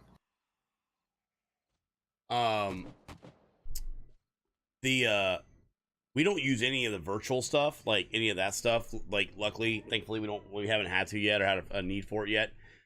But it does kind of show like the diversity of the stream. So they do a dual stream as well, and there are things that are similar to our streams, and there are things that are different and their setups and stuff like that. But I do want to ask this. When Matt and I first started streaming is a big investment at times too. If you're not careful, you gotta be careful. Yeah, hold on. I know. Hold on.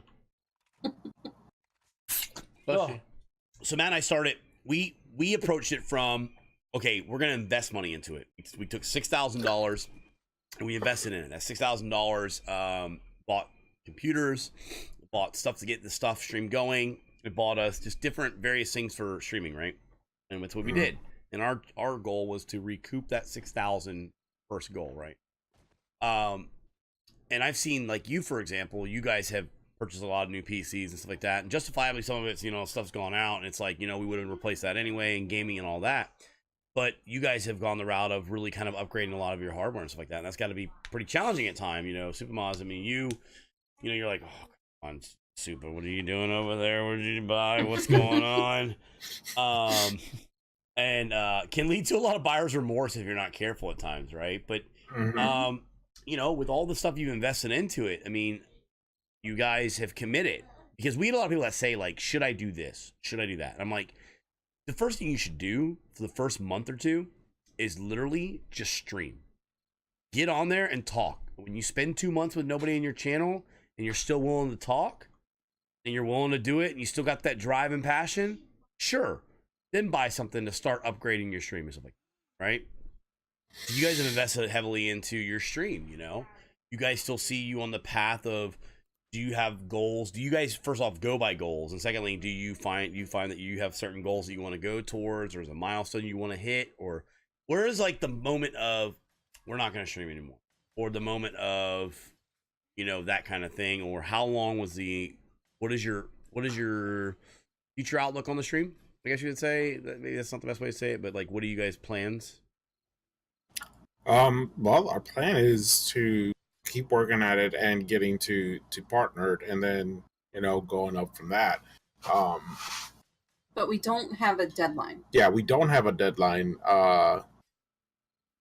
Just kind of playing it by ear, I guess. But as long as we are still having fun. Exactly. Then that's the only That's the only thing. If it becomes like it feels like it's one of those jobs that you have to go to and you don't want to, then you gotta have fun evaluate. with it, you know. Yeah. Because you can't entertain if you're not having fun, and that's one thing that true. I do tell people all the time. That you know, if they're streamers and all, and they talk to us about it, it's like you gotta make sure you're having fun doing it. Yeah. If you're not having fun, then people aren't gonna want to watch you because you can't fake that. Oh, it's 100% true. So that being said, okay, so you guys have like kind of invested in the long haul in this, but I want to say this, that something I find with dual streaming that you guys might also kind of like agree with or kind of say it's the same. So having fun is the key, and it is very true. Like a lot of people come into streaming hot and heavy. They're like, "Woo, I'm gonna stream," and then they get into it, and they're like, after a while, they're like, "F this crap. This is terrible. My channel's not growing. This is horrible. This is not fun anymore." And then they get like a little boost again. They're like, "Woo, yeah, I'm reinvigorated," you know. Or I went to a con and now I'm hyped. And then it's an emotional wave up and down. What I find with Matt and I is that a lot of times the having fun is not that hard to do because I'm just playing games with Matt, right? So like it's kind of easy for me because I just get to play with my buddy Matt. So let's pretend nobody's in the chat. Let's pretend nobody's watching. At the end of the day, it's just Matt and I playing games together too. I always say that it's more than just games, and obviously that's very true. But at the end of the day, I have fun because I'm playing with Matt. Matt and I have shenanigans that happen, and you know, all kinds of things happen, and it ends up being kind of really, you know, a lot of fun at the end of the day. And that's what we did anyway, you know. Do you guys find that you guys have the same thing happen? I mean, you get to play games with your wife and you play with your husband. That's badass. Yeah, so that's kind of what the way it is for us too, because like before this, that's what we were doing. We were, you know, I was lucky enough to find somebody that liked video games as much as I do. So I mean, where everybody else is, you know, a lot of other couples are like, you know, what TV show are we going to watch, or what, you know, stuff like that. We're like, oh, what new video game is coming out? What do we want to play? You know? It's raid night. Yeah. So, and like you're saying, like in the long run, it's not hard for us to have fun because we're doing what we would normally. Now it does become a little challenging sometimes because not every game that you want to play is streamable. Yeah, that's very true. It's not always easy to play the games you love, you know? Mm-hmm. So, like, there's been a lot of games that I probably would have played, but at the same time, I mean, okay, well, I was going to say at the same time, you save money by not buying so many games, but we've bought a lot of hardware, so that's not really saving there. But you know what I mean? Like, Plus, we also run into the wall of, okay, is this game streamable? Yes. Yeah. Okay, now, how much is it? Because if it's one of the typical $60 games, that's $120 right there. And Preaching to the choir, boys and girls. I mean, and not just true. that, it is. And then you got to worry, is it multiplayer? Yeah. Wow. Dude, I love having you guys on. I'm not kidding you. Because, like, seriously, so, like, okay, Shin just said it. Huge advantage to dual streaming. You don't need an audience. Huge advantage. And it's fantastic. And it's easy. And it's great. And it's better. If you like talking to the other person. You offer something unique. It's extra. It's awesome. But damn, does it cost more because you got to pay for more hardware. Mm-hmm. You have to make sure it's multiplayer. There are games that I would love to play, cannot play them because they're single player. Sure, we can do an Outlast playthrough. We're both playing side by side doing it. But we can't play Subnautica because what are we going to do? How do you play? I would love to play Subnautica. We cannot play Subnautica. Yeah. It's single player. You know? And that's a lot of thing that a lot of people will come in our channel like, hey, have you looked at this game? It looks really good. Yep. I think you would really enjoy it. And I'm like, okay, first question, is it multiplayer? Multiplayer. And they're like, no. And I'm like, okay, so that becomes an issue because Thank you know. Thank you. Now he can play certain games at the end of the night when I go to bed. Like he did the Need for Speed game. Yeah. After I went to bed, he didn't have to play a multiplayer game. He was able to play those. That, you know what though?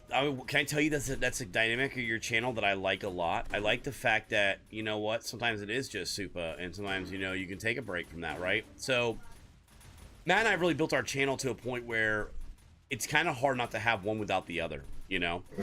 And think about it. We honestly could have, let's say, more days streaming, but less streaming of, like, maybe maybe there's a Matt stream, which it actually could become quite popular. Let's say there's a Matt stream. Let's say there's a Joe stream. I hands down, I think the Matt stream would be 100 times more popular than the Joe stream. Maybe you have a stream that's more relaxed and it's quiet and it's Matt coming in there and you get to have your bearded guy's taste, but it's only Matt, and maybe that's kind of cool, you know? We all know a Matt stream would be very boring. No, but the thing is like, you look at some streams that are like that style where it's a quieter stream, that it would appeal to certain people. And then there may be people that want to come in and harass the fact that I'm by myself and trying to do stuff. That is something that Matt and I have looked at maybe doing in the future and having it. But at the same time, you don't want to hurt the dynamic of the stream and people come in. What if people come in for that first impression and they're not getting that dual stream impression? There are a lot of times that people will come into our stream after I've gone to bed. And then the next day, they come in at the beginning, and then poof, there's this magical second person that they knew nothing about. Yeah, exactly. So it's like, hey, surprise. That, or they'll come in and they're like, "Oh, where's Maz?" I'm like, "Oh, but I'm here." So, Gamer said something real quick I wanted to hit up. I got a good question for you guys. Do you have a backup stream tools besides OBS? And if so, what tools are tools? So we use OBS. If OBS goes down and we can't get it to work, we don't stream that night. Because first off, the setup is too much. Okay. Yeah. And secondly, we're not going to spend time setting up a backup and constantly keep it updated, because that's the problem, right? Imagine you have in like Arc, right? And it has 1,000 updates. Okay. So the problem is that every time something changes, you have to update it. Well, the same thing happens. Let's say we do something in our stream and we use OBS as primary and we have XSplit as a secondary, and OBS is not working. Oh, we'll go to XSplit. Well, did we update it with the new graphic? Do we put this? Oh, we got Super Bina and Super Moss coming on. We got to make sure their graphic. We're not going to do all that trouble. Honestly, better to take a night off, figure out what's going on, and just move forward from there. That's the best. That's the best advice for that, in my opinion. Another thing, and this is for any streamer out there that I can suggest this, because as a matter of fact, I just did this yesterday. If there is a day that you're just feeling tired and you feel like you need a day off and you're supposed to stream, don't stream. Yep. Take it off. People know, man. You see it. I watch some people and I'm like, I see it a lot with people that do streaks. Come on, guys. Yeah. Like, seriously, there are people that I watch that their channel is so different than when I watched them 500 days ago. And it sucks, because I hate to say it, but maybe the decisions that they're doing on that stream have changed it. And it stinks, because you're like, where what they might find is advantageous for their channel actually hurts it more than they think. And it sucks, because I miss the good content. That's my problem. I miss watching the fun stuff. It no longer becomes fun, and it comes across as very transparent. If you find a streamer that's, hype and excited and all that, and then 500 days later, they're just kind of droned on, and they, their level has gone down. It's kind of sad. So let's talk about that. Nightmare just brought up a question. Okay, there's 3 questions on the table. First one. The first question is this. The first question was, what do you qualify as a game is streamable or not? Hobo, hold on. Nightmare, I'm going to answer your question. Gamer, I'm answering yours now. And Hobo, I'm going to answer your question as well, okay? So first off, the first question is, what do you consider a game streamable or not? Because you made the comment. You said there are some games whether or not it's streamable. So how many people are actually interested in watching the game? Yeah. So just because the game is popular, so you can go in and for example, you go through Steam, right? And you'll see what is some of the top games that people are playing. Just because people are playing those games doesn't mean that there's people out there that want to watch that gameplay. So that's what I mean by, is the game streamable? So are you going to stream a game that nobody wants to watch you play? And it doesn't have nothing to do with, are you a good streamer or not? It's just, that people aren't interested in that content to watch other people play. Now they might enjoy playing it themselves, and you can't always go off of what is top games on Twitch, because if you're not careful, if you don't click on that game and look, there will be 2 people streaming that game. It'll have 14,000 viewers. You click on it, one person has 14,743 and the other one has 2. Yeah. So like an example, you can look at one, then Coke Carnage can be like, I'm going to play this one game, and all his people are there. So that brings that game all the way up to second, third row of games on their list. But in reality, it's his community that's. So there is good stuff to that. I'll add a little bit to it. There is some good stuff though to that kind of situations you got to think about. That adds to it. It grants exposure to that game, so you want to find sweet spots for gameplay, right? If you're starting out streaming an indie title that is maybe on the cusp of getting popular or has somewhat of a fan base is one of those games that's a good fan base, a dedicated fan base, very, very positive fan base. It's an easy community to come into, but it's also limited in size, right? But it's a great community to come into and stream.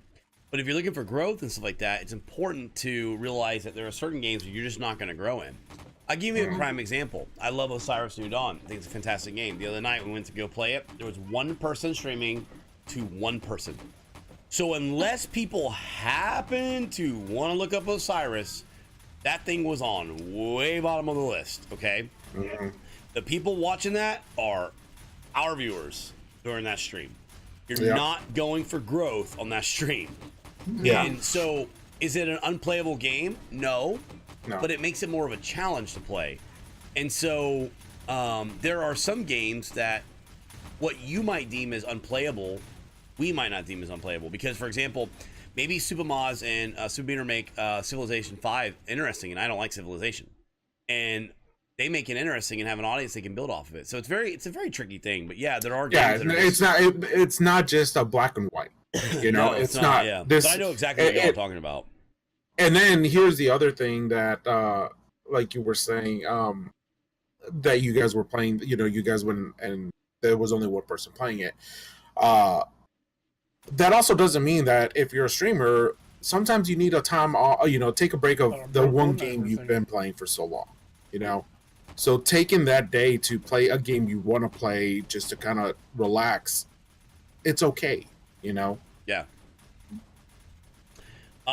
So one of the questions asked by Hobo was, he asked the question, does having a cam give an advantage to streaming or not? So go ahead. What are your feelings on that? What was that one? Do you think cameras add an advantage? Yeah, just having a cam given an advantage. I think so. I think that, like for an example, when I go to watch somebody, if they don't have a cam, I normally don't watch. Yeah. I like to interact with people that I'm watching. So if I say something, I want to see their interaction back to what I'm saying. Yeah, it's like a personal connection. Yeah. So I mean, and that's personally. Now, I'm sure there's people out there that to them it doesn't matter. But so I feel like if to me it matters, then I think I feel better having a cam because of the fact that I can interact with viewers better. I can express how I feel or whatever. I just feel that it adds another layer of interaction. Yeah, for the first like 2 months that our channel was live, I didn't have a cam, and I was just voice, and people didn't connect with me. Yeah. So Mackie just asked a question. Let's add it on top of the camera thing. How did you deal with camera shyness? Because you were kind of introvert, right? Like, what did you do about that, Supa?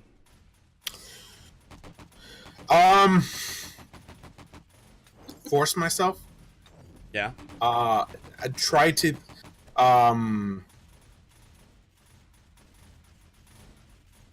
The first part of the first few times I didn't watch this, like I wouldn't have my stream up because I didn't want to see myself. Yeah. But it was just one of those things that I had to just kind of. I told myself I got to get over it. You know, I have to, if I want to make this work, I'm going to have to get past it. So I just have to do it. There's really, and I know to some people it's different, but that's just how I felt. Like I just, if I didn't do it, because like I said, I had tried doing YouTube videos before and I was really shy and I didn't want to do it. And I kept telling myself, oh, I'm bad at this. I shouldn't do this. I'm in front of a camera. A lot of people are going to watch me. And it just makes it worse. The more you think about it, the worse of fear you get. My reservation with the camera was that I'm a female that's not exactly the body type that people want to see. So I was afraid of like the troll comments and all. Yeah. And I mean, I get them. These are great I comments, get guys. the comments anyway. But I mean, I just gave in. I didn't care. After a certain point, you just stop caring. Okay, so those are fantastic statements. Can I put those on hold for a second? And I want to say something, and I want to make an answer to something, and then I want to go back to those. So first off, guys, we are hosting El Super Bean tonight and Super Maz. They are a dual stream team that is basically on our stream team. They are a dual streaming cast. They are amazing. They're out of Florida as well, so they're like kind of like neighbors to us. And they're our first dual stream that we're having on here, which is really cool because it's kind of a different, unique thing. And there's a lot of stuff that we sympathize with them because we deal with it as well, right? And I think that's really cool to have that. So if you're not following them, please do me a favor and click their name. I just posted it and give them a follow, okay? So I want to add something about the cameras, okay? I've already beat this like a dead horse. I've said it 100 times, and I'll say it a million more times too. I think that cameras on Twitch, if we were to do statistical analysis of like actual people that, again, let's put metrics in place. Let's put metrics. Maybe partner streamers that have cams versus non-partner streamers that have cams, that don't have cams. There are more partner streamers than there are streamers without cams. Does that make sense? So if you use that as a metric, then I would say that yes, cams are a little more beneficial on Twitch. Okay, that being said, I don't want to see your face on YouTube. That's the funny thing. On YouTube, I want to get the video, watch it, whether it's a let's play, whether it's tips and tricks and stuff like that. I don't want to see it. I don't care because I can't interact with you. Okay, I only have a video. Twitch, I want to come in and see Supa and go, dude, why do you have white like a Fu Manchu in your beard? You know what I mean? And I want to see his face, like right now, like he's giggling. I want to see that. That is what I want to do. So that's where I find that in Twitch, I enjoy that. You know, it's a different type of content. Do you have to have a camera? No, not at all. Mode, you asked a very, very good question. Mode asked this question here. Mode said, now here's a question to that. What if you have a really bad camera? Is there a difference? And Brown Bear said, any cam is better than no cam. Yes and no. Okay. Here's what I will tell you. While I will say yes, I would prefer to have a camera over no camera. But I will say this, okay, that you need to work on improving that, okay? So if you have terrible sound, people will come in and be like, hey, I really like this. These guys are really funny. But you can only listen to the sound so long before you're like, I'm out, right? I'm out. If a person's camera is like this and they're like this, you know, right here, and you're like, all right, dude, you gotta fix your camera, man. You gotta invest in a camera. Maybe put a donation goal. Maybe ask people on your channel, hey, what can I do to improve my channel? And if a camera is the situation, get a camera.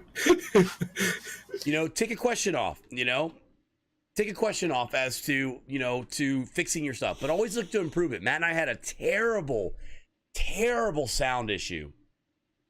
A terrible sound issue. Hey, Starwolf. And I really feel like, you should always look to improve that. So if you have a camera, use it. If it's a bad camera, use it. But look at it this way. Get a better one. Look to improve that. Maybe put it on your list of things you want to check off and improve. Do you have to use it?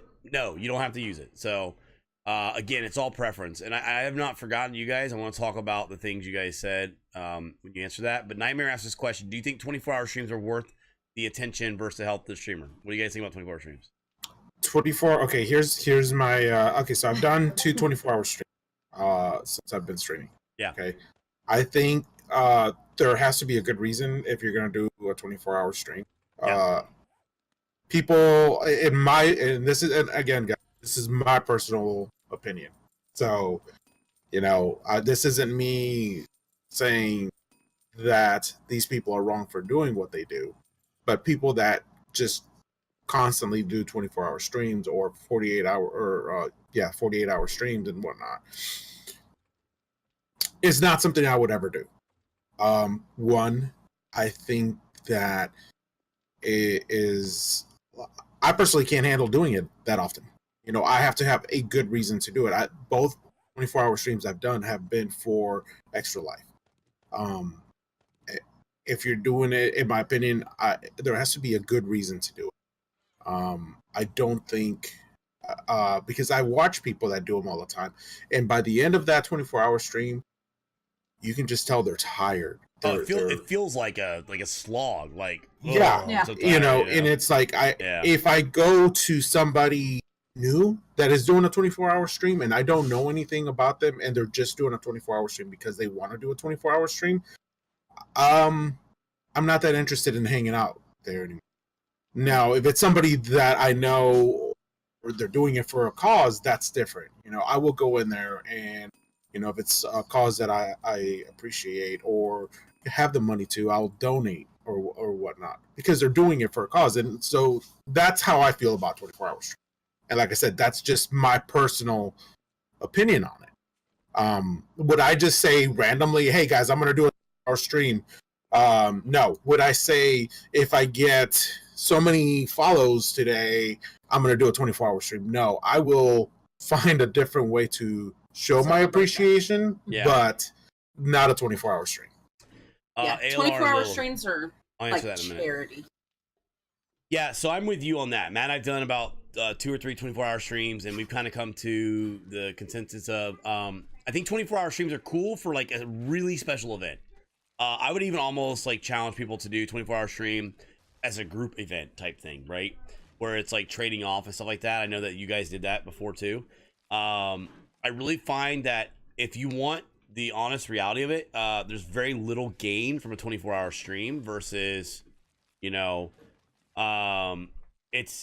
a very little gain for doing a 24-hour stream versus you doing like, let's say 5 4-hour streams over a week's period. I'm telling you right now. Yeah. They're very, very, very, very, very little gain for 24-hour stream. Okay. When we did ours, we didn't have anybody come in and go, "Oh, I saw you were doing a 24-hour stream." Yeah. But they did see on our title that we were doing Extra Life. Yeah. And I want to talk about Extra Life. I want to save that a little bit because I know a little bit about your story already anyway, but I want to talk about that in a little bit, okay? And I want to hit back on the question. M. Marlins, how you doing? You see, Nomana made the comment about importance. He says sound, lighting, then camera. So I'll be honest, I think sound is absolutely the most important thing on a stream because our sound was so atrocious that I am like anal retentive about Let me step away for just a second. I'll be right back. Yeah, you're cool. So I want to talk about something. Lily Grace said a question. It was a really good question. A really good question. It's an interesting question. It's kind of a creepy question, but it's an interesting question. And I think ALR got the creepy part of it and was like, I don't know. But I do want to answer. I want to go back to what you guys said earlier, but I do want to answer this one first. She said, if you could have cameras to see the viewers, would you like to do that? Some of you, yes, and some of you, no. Right? I feel like Mackie would be doing nothing but dancing naked in front of the camera to be a jerk. Right? Like, seriously? Some of you would be spreading your butt cheeks just to be funny. Okay? Yeah, I don't know if I'd want to do that. How much of a troll are they going to be? That's the question. Some of them, I figure, will probably actually frighten me. I'll be like, you probably shouldn't watch me anymore. But yeah, I mean, Greater Legion, thank you very much. Greater Legion, thank you for 8 months in a row, guys. High parts and beard strokes in the chat. Thank you, Greater. Appreciate that. You give a lot to the community, and I'll keep giving this little sub. The kids are melting down in the background. Sorry, dude. Engaging our questions. So that's a good question. Fifth, we'll shelve that one. We'll talk about that one in a little bit. Okay, remind me of that one. Okay. So the thing with like the cameras, yes, there is no lie that I wonder about some people, you know. I'm like, hey, I wonder who that person is, you know? Like, who is this person? When we send a shirt to somebody that's won a shirt and they put it on, they send us a photo, it's awesome. I can relate to that person now. I can now envision that person, and it's awesome. It really is. There are some people that it's okay that we don't know, you know? ALR said it best. We open up our lives for you. You don't open up your lives for us necessarily. So it's interesting. Yeah, I think it'd be interesting, but at the same time, I don't want to turn into one of those little things where you put the quarters in the slot and the door goes up, and I'm like, and then I'm watching you, and you're like excited about watching me, and then it's a weird transaction happening there. So where has this conversation gone to? So I want to ask a question that has to do with what you said about being a hermit and streaming a camera, and then what Superma said about physical appearances. But we will talk about that when she gets back. What we will talk about now is the net neutrality thing. So with net neutrality, the whole issue with net neutrality, stuff like that, what are your thoughts about that? Is it going to impact your streaming? I mean, it's a possibility. We don't know what. We don't know what they're going to do. I mean, that's not done. Yeah, and even if it does stay the way it is, you know, after the vote, we don't know what their plans on to do with that. You know, it could be nothing, or they can choose to do a lot of damage to a lot of like streamers and all by their choices, but we don't know what their ideas are or what their plans are. So it's kind of hard to say that, you know, what kind of impact it can have. I think it's a very fair comment, right? Like we can't be like, and then like we're quit streaming now because everything's changed. Listen, we already have a lot of uphill battles we deal with as streamers trying to grow our channels. You know what? It's one more hurdle, right? I think what Malgus said the other day, it's important that, guess what? We make the decisions and the elected officials that are in there. We need to make sure that we're doing our part to make sure that the right people are making the right decisions, are in the right places. Okay. Yeah. And that being said, we have to adjust. That's the way it is. You know, as things shift and change and it's volatile, and you always gotta, you always got to adapt, and that's the thing that we were saying earlier, that there's always changes positions happening. But they're appointed by elected officials is the point, though, right? So like they're still appointed by somebody that was essentially elected, so that has to be looked at, right? And when you find a person that you're supporting, let's say you like Trump or you like Hillary, let's go to that comment, you like one or the other, the problem is they're both douchebags and probably hard to vote for. You got to find the one that has the things you have covered the most and try to do it. And you have to do your point to be vocal. We're a country where we band together and we are vocal about things. We can make many things happen that are great. So that's the point of it. You know what I mean? You might look, I have yet to find a president or candidate that has ever been right up what Joe would like. None. Not one. Hell, I haven't found one that's 70% of the way that I feel about.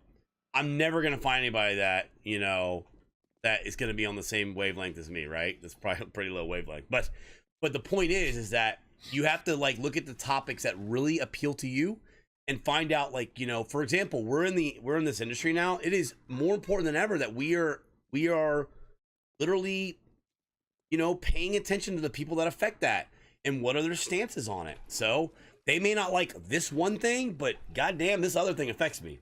So that's the thing you got to look into. And there are people that make decisions, right? So you say people that made that decision, yeah, but the senators and the people that are in the judicial positions and stuff like that, we have we can effectively make those decisions and votes on who gets in those places. And there are different candidacy things and people that appeal things and all that. So it's a huge system, right? It's not black and white.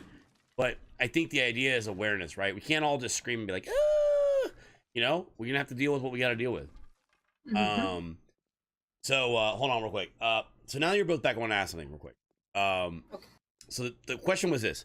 So, but now that you stream and you are more out in the open, okay, do you find yourself less introvert out in public now? Do you go out more? Do you do more stuff? or are you still No. find yourself as a hermit crab? Nah, I still hermit crab.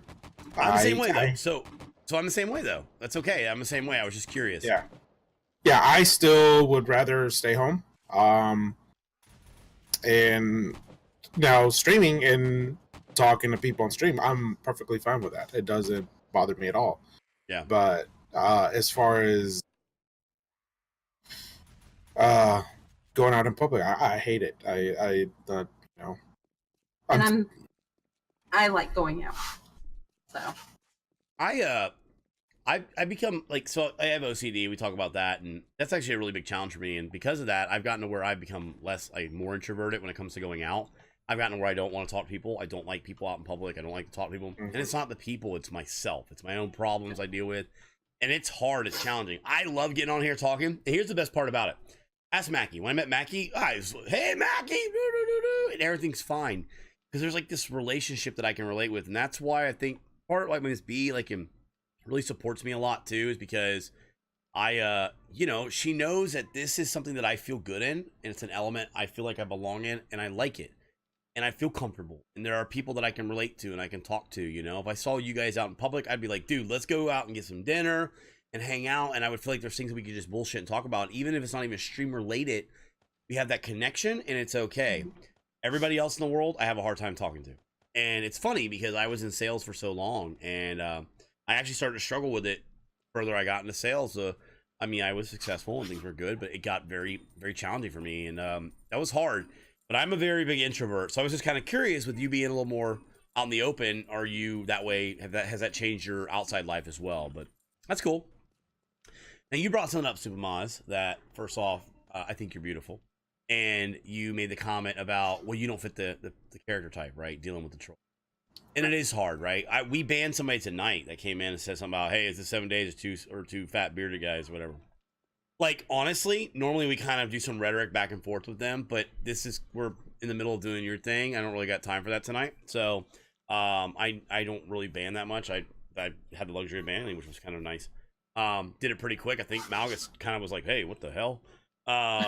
So we deal with a lot of trolls. We deal with a lot of internet tough guys and girls, and it has got to be challenging, right? You put a face cam on, and as two big guys, right? We're two big old boys that,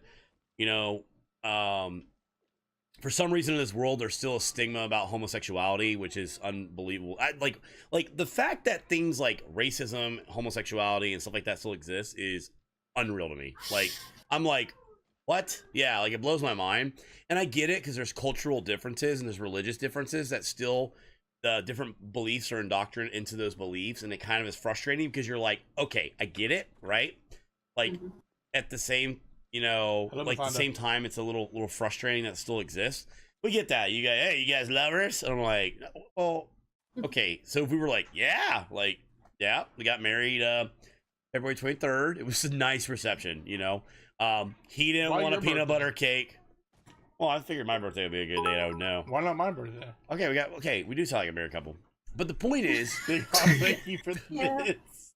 We get that a lot, right? Like, and you get a lot of trolls, and you deal with a lot of bullshit on the internet, What are your thoughts on your first interaction with people that are like that versus, people that aren't, or like, or excuse me. I lost my train of thought. What are your thoughts on like your first interactions with trolls versus now? You know what I mean? Like, how do you deal with them now? Your thoughts? So I would have to say that our first encounter with a actual troll, we were on Minecraft. Oh, and surprise! And I mean, they hit us pretty hard. I want to spank all those children, by the way. Go ahead, sorry. We had, I don't know, maybe 2 mods at the time. And then like 3 or 4 viewers. We were very small. And Daddy and Daddy are fighting again. So we didn't really know how to react. So we kind of got scared off. And we didn't not stream again, but we have not streamed Minecraft since then. Really? Because wow.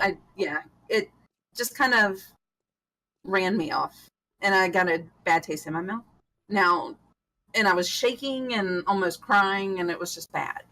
Now, cut to today, we get a troll. I'm just like, haha, you think that was funny, but that's probably the 1,000th time I've heard that this week.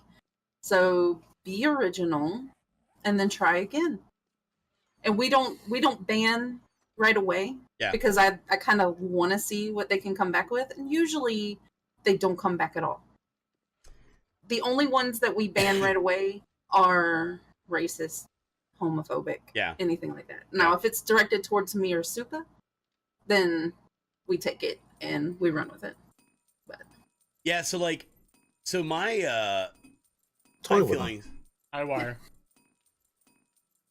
Oh, excuse me. Sorry. My feelings of the whole thing is kind of changed and adapted over time too.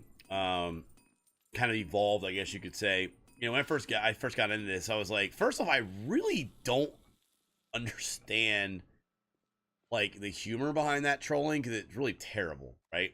You want to actually insult me or instill fear in my life, you just have to be my wife. That's it. Like, she knows how to make me feel bad, okay? Yeah, she knows what to say to put me down, okay?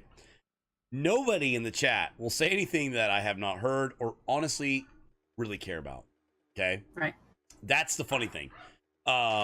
And so whenever people would do that, I was like, I told Matt when we first started doing this, I was like, you know, I said, I don't, are like the trolling is it like jokes? I go, I don't really understand the trolling aspect. I go, because like, it wasn't even really a good one-liner or a zinger. It was usually the most stupidest, most repetitive things.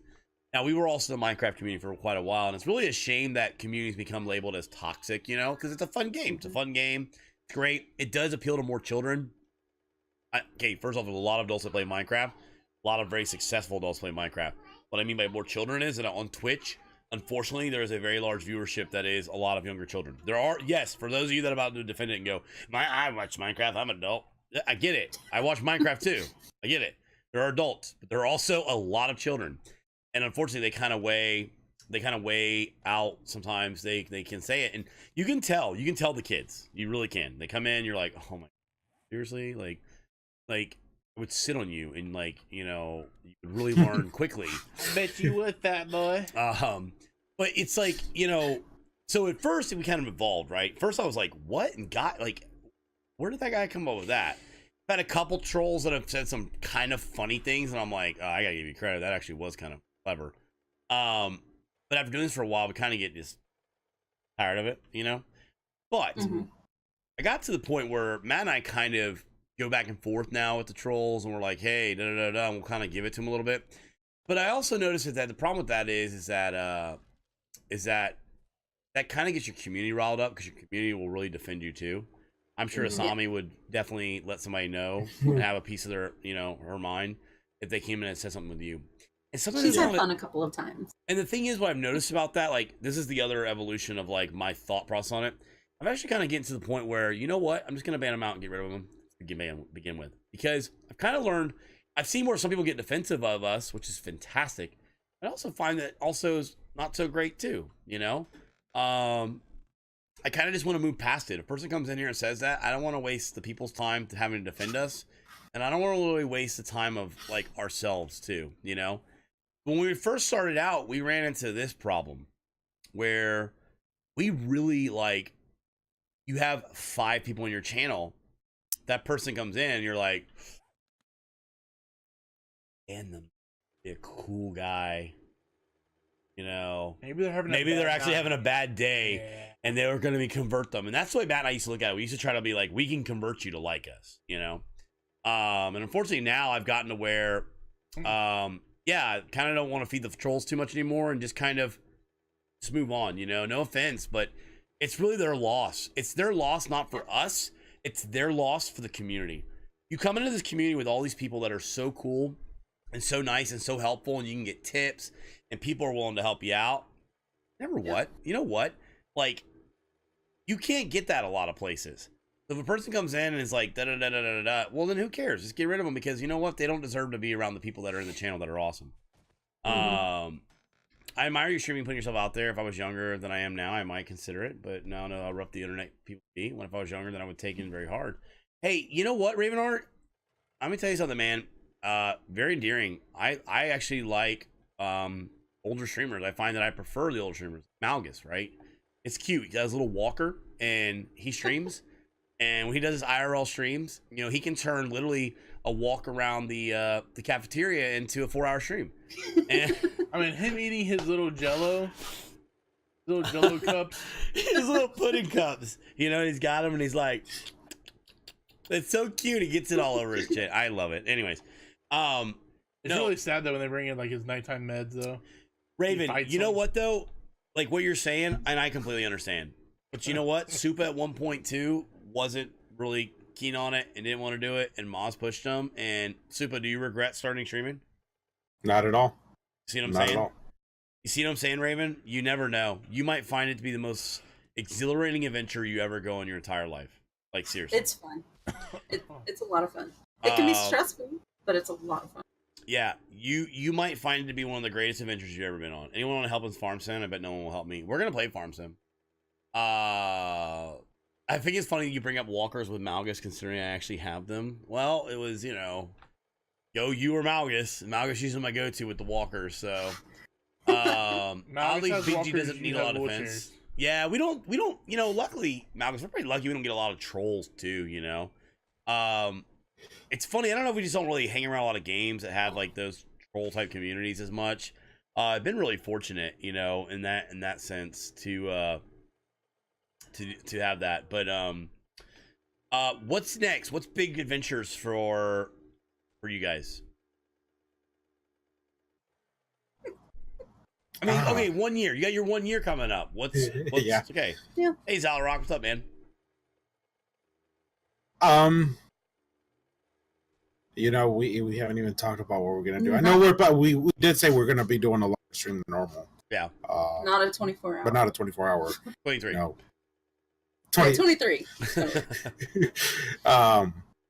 You know, and we'll have some kind of event going on, and we'll, you know, We'll be streaming Christmas Day.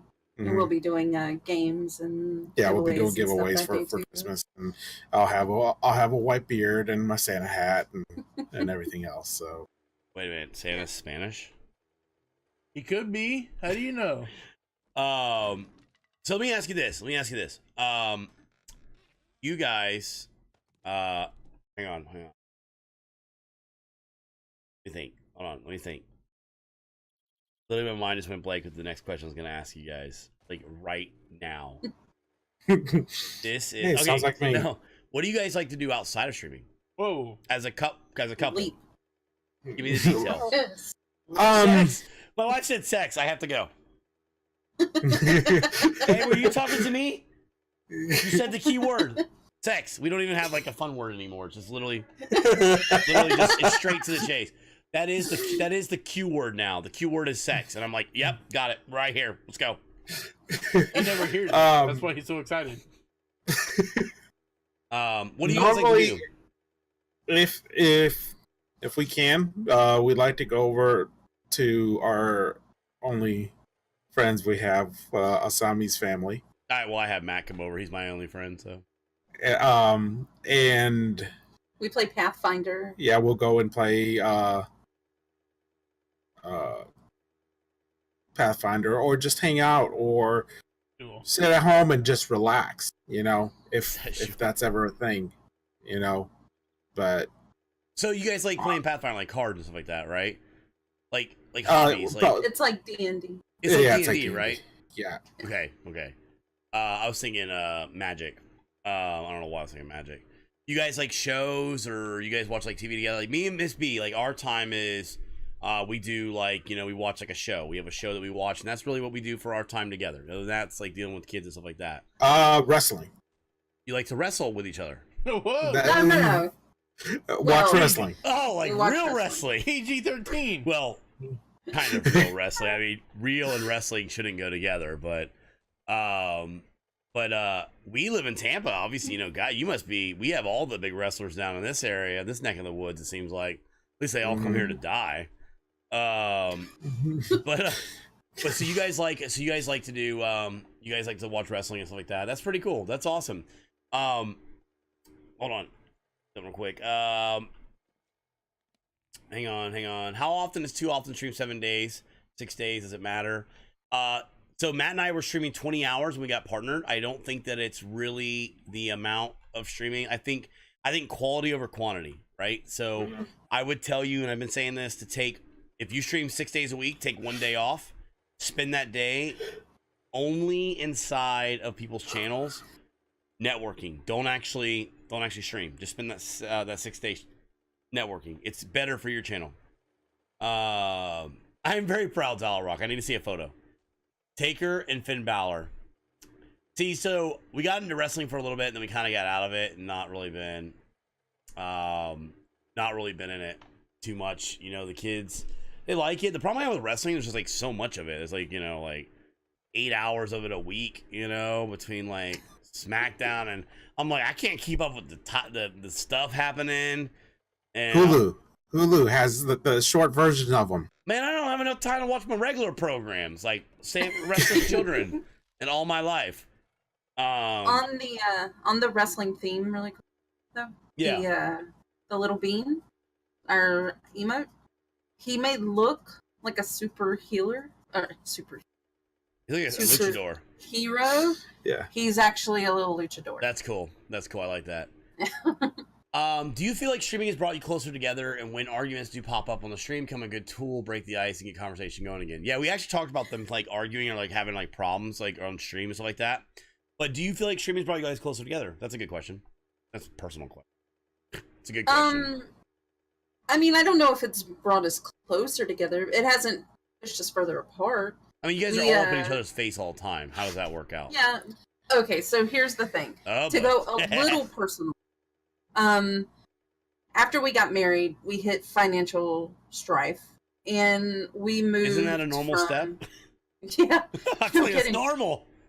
We moved from family member to family member's house, and we lived in one bedroom in the house. Like my grandmother's house, we lived in a bedroom. Yeah. At his mom's house, we lived in a bedroom. We have always been this close to each other. So we just got used to it.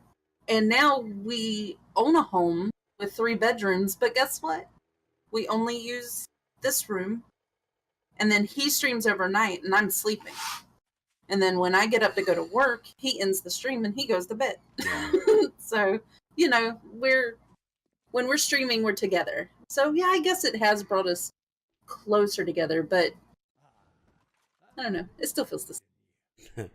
So let me ask this. This is a personal thing, kind of directed towards Supa. So extra life is an important thing for you. Very much so. I was very, very grateful for you to join the Beard Brigade for Extra Life. Guys, Supa has a story about Extra Life as to why Extra Life is a important thing for him. So like Matt and I, for example, have really kind of got on the Extra Life. You know, we kind of waited till we got to a point in the channel to feel like we could contribute a little bit more, but that's really not really how you should approach it. You should, you know, always look into doing good charities and all that. And I just wanted to try to find a way to, you know, how can we really boost ours the most to try to make it as beneficial for everybody. But Supa has a personal story as to why he does Extra Life. And, you know, it's a story like Supa. In fact, during our 24-hour stream, somebody came in and told us about Supa's story and said, have you heard about, you know, Supa's story about it? I said, no, I haven't. And during the middle of our 24-hour stream, I went over to Supa's Extra Life page and read his story. So I actually did that on stream. I didn't tell you guys that, but I did that on stream, and you know, it's very touching, and it's you know, it's a very good reason. It kind of gave me a better feeling. Like for our example, our Extra Life hospital is buying more neonatal equipment. So we've raised almost $5,000 so far, and awesome. Yeah, and like that's gonna go to that hospital for the neonatal unit, right? And that's fantastic. And Supa and Supa Maz really were leading the charge on our team, and I was like, wow. Do you care to share a little bit as to why Extra Life means a lot for you? Yeah, that's fine. You know, in all reality, I really wish this would have existed at the time when this happened. Yeah. With my sister. You know, she was, I would say she was, I think she was like 5 years old when she passed away. And I was little at the time. I mean, I was really young as well. I was she was only a few years younger than me, so I was probably around 8 or 9. So I got to, but I, and old enough to remember, all the struggles that my parents went through with having to take care of her. I I can't remember. Help me remember what was the disease she had, because cystic fibrosis. yes, and so my parents had to take care of her. She couldn't do anything herself, so it was really hard on my parents. And um, so, she ended up passing away. But having gone through that and knowing that the extra life, helps people that are going through that, it means a lot to me to know that there's people being able to get the help, because my parents didn't have that help. They had to do all of that on their own. So it was, I mean, and I remember it was really rough. I mean, my parents were always tired because there was always somebody having to be awake with her and taking care of her. So, that's kind of why when I heard about Extra Life, I actually heard of Extra Life from a friend of ours. He's also now streaming as well. And all he streams for is, like, his whole purpose is to stream for Extra Life. But he's the one that introduced us to Extra Life. When I heard about it, it right away was something that I drew towards because of what they do, And it's when I heard you guys were gonna, that you guys started doing it, it really made me happy that you guys were doing that and started the team on that. Yeah, I commend you for talking about it. It's not easy, I imagine. So, like, Super Bean has a personal connection with it. And like I said, I didn't tell him that, like, I read a story during the thing, but somebody had mentioned to us, they're like, hey, have you ever heard of Super Bean's story about it? I was like, no, and I went and read it, and I was like, Jesus, it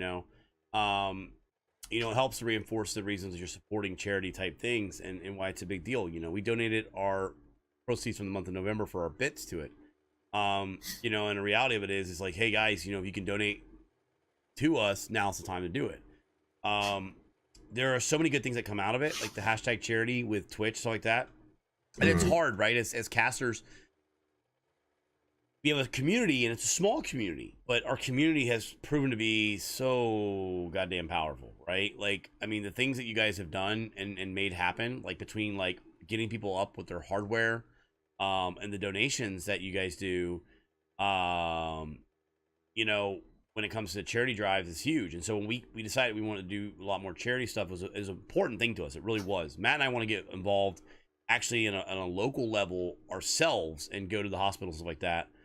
Kind of waiting until after the holidays to kind of get started on that next year. It's one of the tasks, one of the goals we have. But it's a big deal, right? Chesmosis, you're a fantastic example, right? Chesmosis, Wire has done some huge donations when it comes to, and I don't want to, I hate individually calling people out, because the problem is that you don't want to leave people off.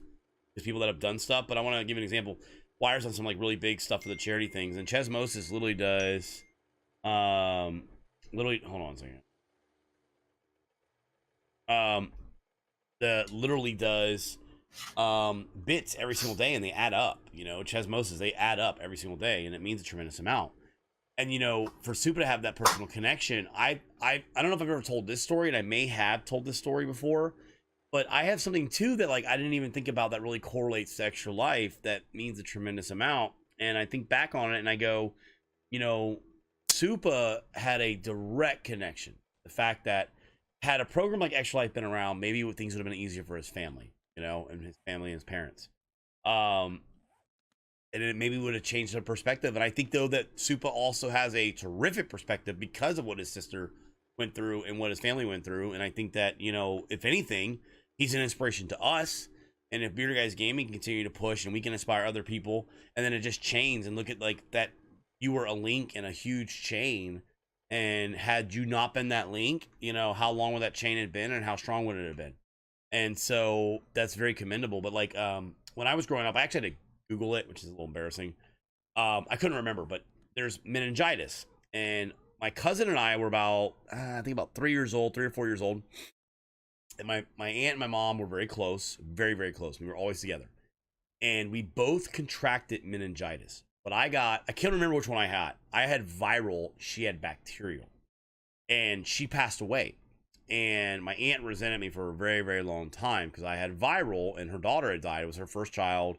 We were almost like literally like a few months apart from each other in birthdays. And, you know, we had been growing up with each other for three, I don't know, like 3 or 4, something like that around there. And for a long time, she had a really hard time coping with it and stuff like that. But I look back, you know, that was back in like 1988, 85. Meningitis is still extremely deadly. But, you know, you think those programs weren't as strong then as they are now. We have game companies and cons that raise millions and millions and millions of dollars that did not exist back then, right? The amount of money that comes in did not exist. And you think about it, what would have been different in Supa's life had that existed? What would have been different in like my aunt's life, you know? So it's important, you know, when we do these things as casters, we have a hard time sometimes coming to you guys and being like, hey guys, you know, here's our hands. Can you please help support this charity?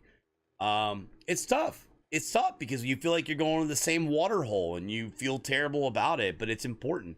You look at Gottini, when she talked about streaming, she was inspired from a person on YouTube, and the fact that she was in hospitals and she remembered that lady and that nurse that had an impact on her life. And so Gottini was really big into charities. And like, you know, I'm finding a lot of this out about our stream team, and it's, you know, it's wow, you know, there's so much more to it than us playing games. I mean, there really is.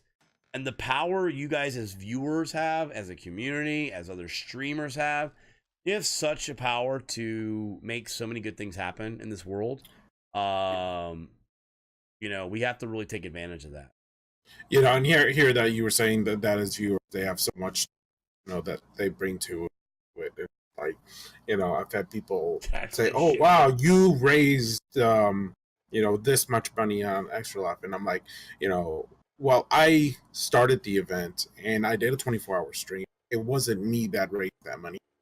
All the viewers, that did that, and you know, some people will come into your channel and they're like, "Oh wow, you raised that much money," and it's like, don't forget to thank the viewers because they're the ones that made it a possibility. You know, and you know, we're really thankful for that. You know, for the viewers to have make it a thing. I am honored to have, like you said, you guys on the team. You know, that's a very commendable trait. And you know, while we're over here trying to make things happen as a business too, you know, like, you know, Supa's had to invest in hardware equipment to get things going. You know, we at the same time still want to help out where we can, you know, and sometimes we can't do everything we want to when it comes to it. You know, I would love to go the month of December and donate all our bits too. But the reality of it is we also want to continue being able to do this and push it, right? So you have to like really put those limits to kind of find that balance. So that's why Matt and I came up with the beard ornaments and decided that we would do this, you know, and do half of it to Extra Life. We really wanted to push that 5,000 mark, and you know, we got there, and you know, we can't thank you guys enough for that. So, but know as casters that we, you know, it's a challenge for us to come to it and ask for it and do it. We don't want to force it down your throat all the time. The thing with like Extra Life is it's not 1 month, it's not 1 day, it's not 1 day, and it's not 1 month. It's all year. Like you can contribute now, you can contribute in January and February and March. The hard part is, you know, as we want to make sure that we're like doing it delicately so that it's not like you guys don't feel like we're constantly just going, hey, you know.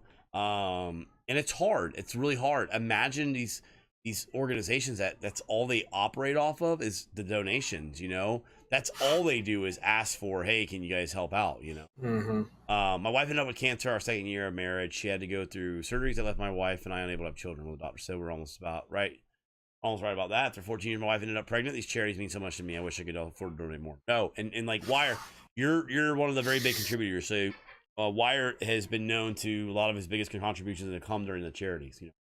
And some people have means to do it and some don't. It doesn't make you any less like you don't want to contribute if you can't do it. You know, I've had people that have messaged me and been like, and I really wish I could do something for this thing. You know, being aware of it and the situations and what they do is great. Spread the word, say it. You know, hey, you know what I did this weekend? Friday night, I watched this couple stream, and they were raising money for charity. Did you know that charity raised over $10 million to donate? Did you know that at Guardian Con they raised blah blah blah blah blah millions of dollars? Make people aware of it. You know, when that guy came over today and said, "Hey, you guys, what do you like play games for a living now?" I'll be like, "No, I actually work within a community that managed to raise, you know, millions of dollars towards cancer or millions of dollars towards child diabetes and stuff like that. That's what I belong to. That's what I do now. I help to raise money for that, and I help to be a part of that. So, but yeah. So, anyways, that's something that's like really big about Supa and them that I was really impressed with when I found that out. Eliania, thank you for gifting that stuff. Thank you for gifting Raven, that stuff to Art. Raven. Guys, hi, Parson Beer Trips in the chat, please. Eliania is trying to compete up with Roadkill on them gifted subs. Ask for your work or school if you can put up a flyer, tell your friends about it. Yeah, so like Mackie, okay. So like the reality of it is that Matt and I cannot surrender our bits every month. We can't. Okay? We can. We will have to stop streaming after a point because we wouldn't be able to sustain. So Matt and I said, what can we do? Well, Eliania, you know what? Instead of doing that, like maybe we can offer our services somewhere else. Maybe we can come in and do some funny stuff for the kids at the hospital. Maybe this was. I'm saying that, and then I go in there and I'm like, I say the dick word, and they're like, "You're out. You can't say that in front of the children. Like, what is wrong with you?" And I'm like, "Oh God, everybody else thinks it's funny." Hi to Super Beaner and Super Maz. Say hey there. Hey there. Say something. Hello. Say I like frijoles. I like toys. What you call What is he wearing on his head? Mickey Mouse. What is she wearing? A Mickey Mouse. She's wearing a Minnie Mouse and he's wearing a Mickey Mouse. Yeah. Do they look cool? Yeah. You like them? Do you want to go live with them? No? You don't want to live with them? No. He's so nice. No, but they work. That's awesome. That's a plus. I don't go at their house. You don't want to go at their house? No. What if we just visit? No. Okay. Now you look a little scared. It does look good. Oh man. They're nice. They're nice people. Okay. We have a Ewok lookalike dog. Oh, get the dog. Get the dog. Sorry, where you at? Their Mickey Mouse Santa Claus hat. You like that? I stream. It wasn't until the other day that we subbed. We can't give it all. Yeah, a little Miss Nordy. We've had people that have watched us forever. I mean, literally just watching and hanging out is the most you can do. Talking about the stream, telling other people about it. Hey, kiss. Look at that. What is that? Is that an Ewok? Yeah. From Star Wars? Yeah. You like it? You gotta be careful, or your mom will want to take it home too. I don't think you wait another It child. kind of looks like a gray petunia, huh? Hi, puppy. Does it kind of look like petunia? Yeah. Yeah. What's the dog's name? Zoe. Zowie. Zowie? Mhm. Name's Zowie. I mean, can you blow Zowie a kiss? Oh, thank you. Zowie. Zowie. They have headphones on. Oh, that's a good point. Great. Great. Now I look like an idiot because Miss B goes, call us so we can see if the dog looks. And I was like, I shouldn't have said anything. oh, it's Zoe or Zowie? How do you say it? Zoe. Zoe. Oh, this is Zowie. I shouldn't have said anything, but you keep calling the dog. All right, you guys, good night. And the sad thing is we knew, and we were just letting him. Oh, I love you. You want to tell everybody good night? Hi, everybody. Good night. Give him a beer stroke. You want to wear one of these in your beard? Put it on your nose. No. Bye, Bubba. Does anybody in chat got any questions? You guys got any questions for us? What? Um. Oh, Hey. yeah. There was a suggestion I was gonna give you guys. Oh god. Oh god. Oh boy. I'm not kissing Matt, even for money. So we were waiting for you guys to start, and we saw you guys as like starting soon. Yeah. Stream The barbershop. the What barbershop.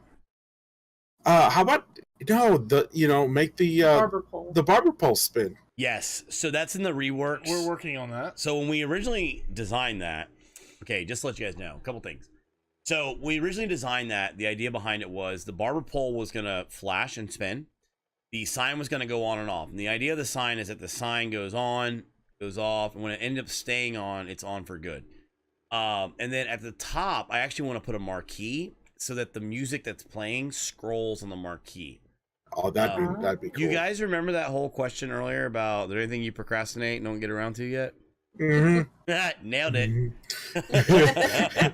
that is literally one of the things that we just haven't got around to yet, but it's on the list. So I thought you were gonna say that beginning opening, get rid of it, because I was gonna literally cut your Discord off right now. No, we a new love playlist. the intro. Yeah, I do want to add more to the playlist too. We're getting ready to start our Christmas playlist. Here's a good one. What was one of the biggest surprises you've gotten from streaming? Yeah, that's a good one. The biggest surprise for me was that people actually wanted to come and hang out with us and talk to us and watch us play games. All of that. Like, that surprised me. I don't know. What about They have to scare donations. Yeah, so what they're about fun. you, Supa? Biggest surprise for you? The biggest surprise for me was probably the time that I started streaming, and then people in one single stream, I had two different people ask where my donation button was because I didn't have one. We had just started. Yeah. And to know that somebody wanted to donate money to my stream was a big surprise. Happy early birthday, King. Happy early birthday, bud. Yeah, that's a weird one, right? That's a weird one, right? Like the first time someone wanted to donate or do something like that, or the first time we got a donation, it was weird. Like it was this very like, all right, well now I feel a little awkward. Like it was a little hard getting over that one. Like, because it felt like I was like, well, why are you donating? And people really put it like their viewers put in perspective. Hey, I don't pay for cable. I pay like $40 a month to donate to certain people to interact with them. It's better interaction than I've gotten with Twitch on these few channels that I can watch at these times, and I don't have to, I'm not feeling like I'm wasting my money. Yeah. So, but yeah, that's a pretty good one. Has anyone animated the door opening and camera zooming in to see you guys inside? Oh, that'd be really cool. That would be really cool. Oh, this is a really good question right here. Asami asked, when did she get a pay raise? Asami, you get a pay raise? Give Supa a pay raise. Story behind that is Asami owns the business that Supa works for. Yeah. Oh, how awkward is that? Man, we didn't really talk about this, Asami. You ever want to fire him? Should we just talk about this off stream? Asami, can we get you on the next spotlight? I would really like to talk to... Whoa. We need to be careful about talking about mods getting paid. Because we got some mods in our chat that they may want to start getting paid here, so... Oh, I got one. Who did your fantastic graphics? Ravenheart. Oh, if the whiskey says she gets paid. Wait a minute here. What's 0%? Okay, so here is she does get paid with food. With tamales. Well, and carnitas. I work Listen, well for food that's too. a pretty good payment. Listen, I work to feed my family, so if people just supplement it with food, then that would work also to an extent. So would not be that what it is without him. Asami, I am glad to hear that. So thank you so much for being. Thank you so much for supporting them. So you guys got anything else? Just thanks to you two for all the support that you've given us. Yeah, I mean it was you guys have helped us out through a lot. and we've with you guys being dual streamers have helped us. You know, I mean, we've copied a lot of your guys' stuff, so I'm not gonna lie. You know, But that's what we want, right? But, I mean, that's what it's there for. Like, yeah, like I honestly Sincerest form of flattery. yeah, like so, like okay, like Well, not, I mean, I not made even this. that. I mean, it's No, but I made this comment, right? Like people play 7 Days to Die, and you'll ask them, they'll be like, I watched Cage play it, so I started playing 7 Days to Die. I watched Cage play it, I watched 7 Days to Die. And it's a huge compliment to me because I think of 7 Days to Die. I love the game, and it's so cool that so many people play it because of him. I would love to like think back and people go, oh yeah, Bearded Guys Gaming when they were doing the dual streaming. Yeah, we watched their videos and we saw this and how they do this, and I honest to God want that to be a thing because my God, what a pain in the ass it is at times. And you just can't Google it as simply as you can normal stuff. So yeah, and this is for anybody out there. You know, and I tell this to people on my stream. If you guys have questions on setting things up, I will gladly try to help what I know. You know. Yeah, absolutely. Especially because like I have a lot of questions where I have my audio separated, and a lot of people don't know how to do that. You know, so. Yeah, that's the other thing. So when it comes to like the dual streaming for us and like you guys too. So one thing we have to really specify that when we do dual streaming in the same house. So in the same office. So there are people that come in and go, how do you guys do dual streaming? And they're like, I live in Europe and he lives in New York and we want to dual stream. I go, okay, well that's different. That's a different type of setup. And that's not going to be the exact type of setup, you know? And you know, that's the kind of things we have to kind of make sure we specify. But yeah, like you guys do different audio stuff that would help out, you know. Jump scares. Okay, so we actually have a clip on our channel. We were doing Fear Fridays. Yeah. Well, Supa was doing Fear Fridays, and he was playing Emily Wants to Play, and he was getting chased by Chester. And he started screaming like a little girl, and Chester went away. And as soon as Chester went away and Supa's scream faded, we have 2 French doors right here beside where he streams, and Asami burst through the door and was like, ah! Where are these Supa clips said at? a word that we are not allowed to say on this stream. Do you have the clip somewhere? Yeah, Supa can pull it up. It's a bad word. Here, link it in the chat. Give me a second. Let me pull it up. We say bad words here, people. We're adults. Yeah. We'll warn everybody. We'll warn everybody, and we'll try to beep it out. Maybe. Like how far into the clip is the bad word? Yeah. At the end. Okay. There's a lot. Family. Hold on, guys. We're gonna see if we can get this clip up to play real quick. I know a better clip. Oh, I'd love when the chat knows. Jesus. Fiber asks, what do you guys stream? They stream Ark and 7 Days right now. But they play like Yeah, we do a little bit of WoW too and Paladin. Wow. Supa really likes Heroes of the Storm. I love Heroes of the Storm. Alright guys, you ready? Here we go. Hold on guys. Okay. Go full screen. They disappeared. Yeah, because they're behind it. Hey. Go full screen on me real quick. Hang on, guys. We're going to go full screen so they're not going to see you. Y'all ready? Oh, wait. We can leave us up. It's no big deal. Dude, you're getting to be like me now on that.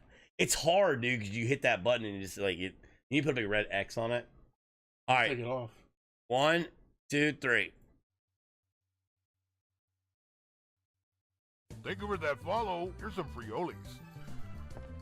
Good Logic, thank you for that follow. Very much appreciated.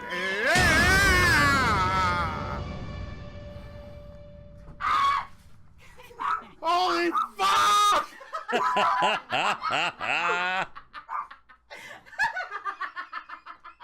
Oh God, that's messed up.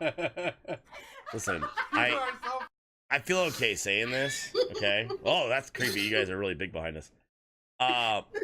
You know, Matt and I are overweight. That's kind of cool. I think Supa and That's kind of cool looking. I feel like a little tiny person in his beard. Hey,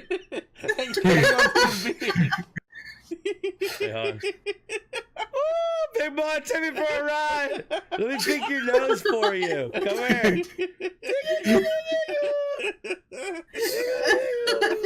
Look at it jiggling. I'm gonna scratch his beard.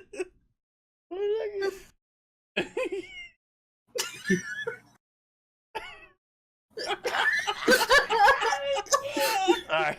Anyway, you have way too much fun.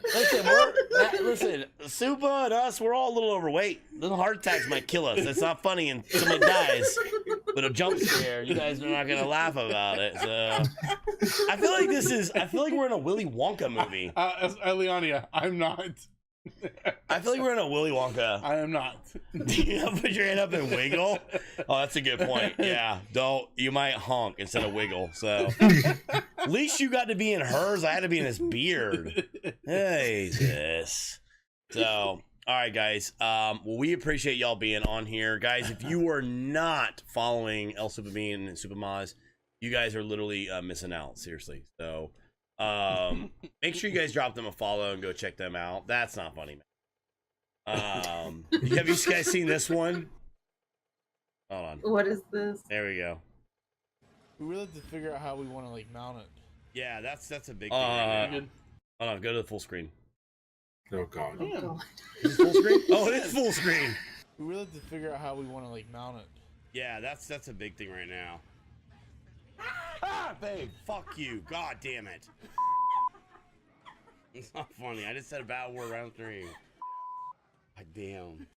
Yeah, that was Outlast, so screw that crap. This bee is terrible. Yeah, it was really bad. This is a really bad time for me, okay? It was not funny. She scared the shit out of me. That was like first ever wearing headphones, and she said that, and I could have had a heart attack. I felt that in my butt. So, like she did it, and I was like, seriously? Had I had the slightest upset stomach, I would have pooped. Literally would have pooped in my DX Racer, and I would never been able to sit in it again because of my OCD. So, oh, man. Oh, God. So, anyways, guys, if you're not following Super Bean, check them out, please. They stream overnight a lot of times, and they are a dual cast stream, guys. So if you enjoy watching Matt and I dual cast stream, there is a Super Bean and Super Maz, right? So definitely, and they're a different style of streaming too. So go check them out. Go say hello. The idea behind it is that if you don't know who they are and you haven't watched them yet, that you can go in there. It's one more person that we've given you to watch, to go check out. Go spend some time in there, you know? Go in there, spend 10 minutes at least 2 times, and then maybe you'll make a decision. You'll be like, you know what? I like these guys. I like these girls. I think they're awesome. I think Super stupid. I think Super Maz is great, or vice versa, you know? He has been known to wear ridiculous things. I will pull up one more thing just to show you before I go. He's already face palming. I will pull up one more thing just to show you. Hold on. Just somebody distract the chat for a second so I can show this real quick. I gotta find this real quick. Oh my god. So now that we will be talking about doing a name change to include Be More United. I don't think like it has to be. I'm not. I think it's. Honestly, I think it's for the best. I've thought it would be good to do that, but I was hesitant because I didn't want him to feel like I was trying to take his stream. But the more that I stream, the more that people convince me that it's mine, I guess. So I'm getting that. I'm going to pull something up. Hold on, guys. Can you go to your screen real quick? I'm going to leave you guys with this last little thing. You're on your screen. I'm not going to play anything. I'm just going to leave this up for you guys to see. Guys, this is how I would like to leave you for the evening. If you are looking for a channel to watch and you want to see stellar Snapchat books, Oh my god! right there, guys. That is, and that is not a Snapchat. Haunts my dreams. Okay, she did the makeup and it looks like a Snapchat filter. It's beautiful. He is so beautiful, right? That's real life makeup. Yeah, that's real life makeup and an actual band. That's no filters. That's real life stuff. That's how we like to leave our team members, guys. Right there. So hope you guys enjoy that. So, all right, we are gonna end the call with you guys. I'm gonna go to your screen real quick.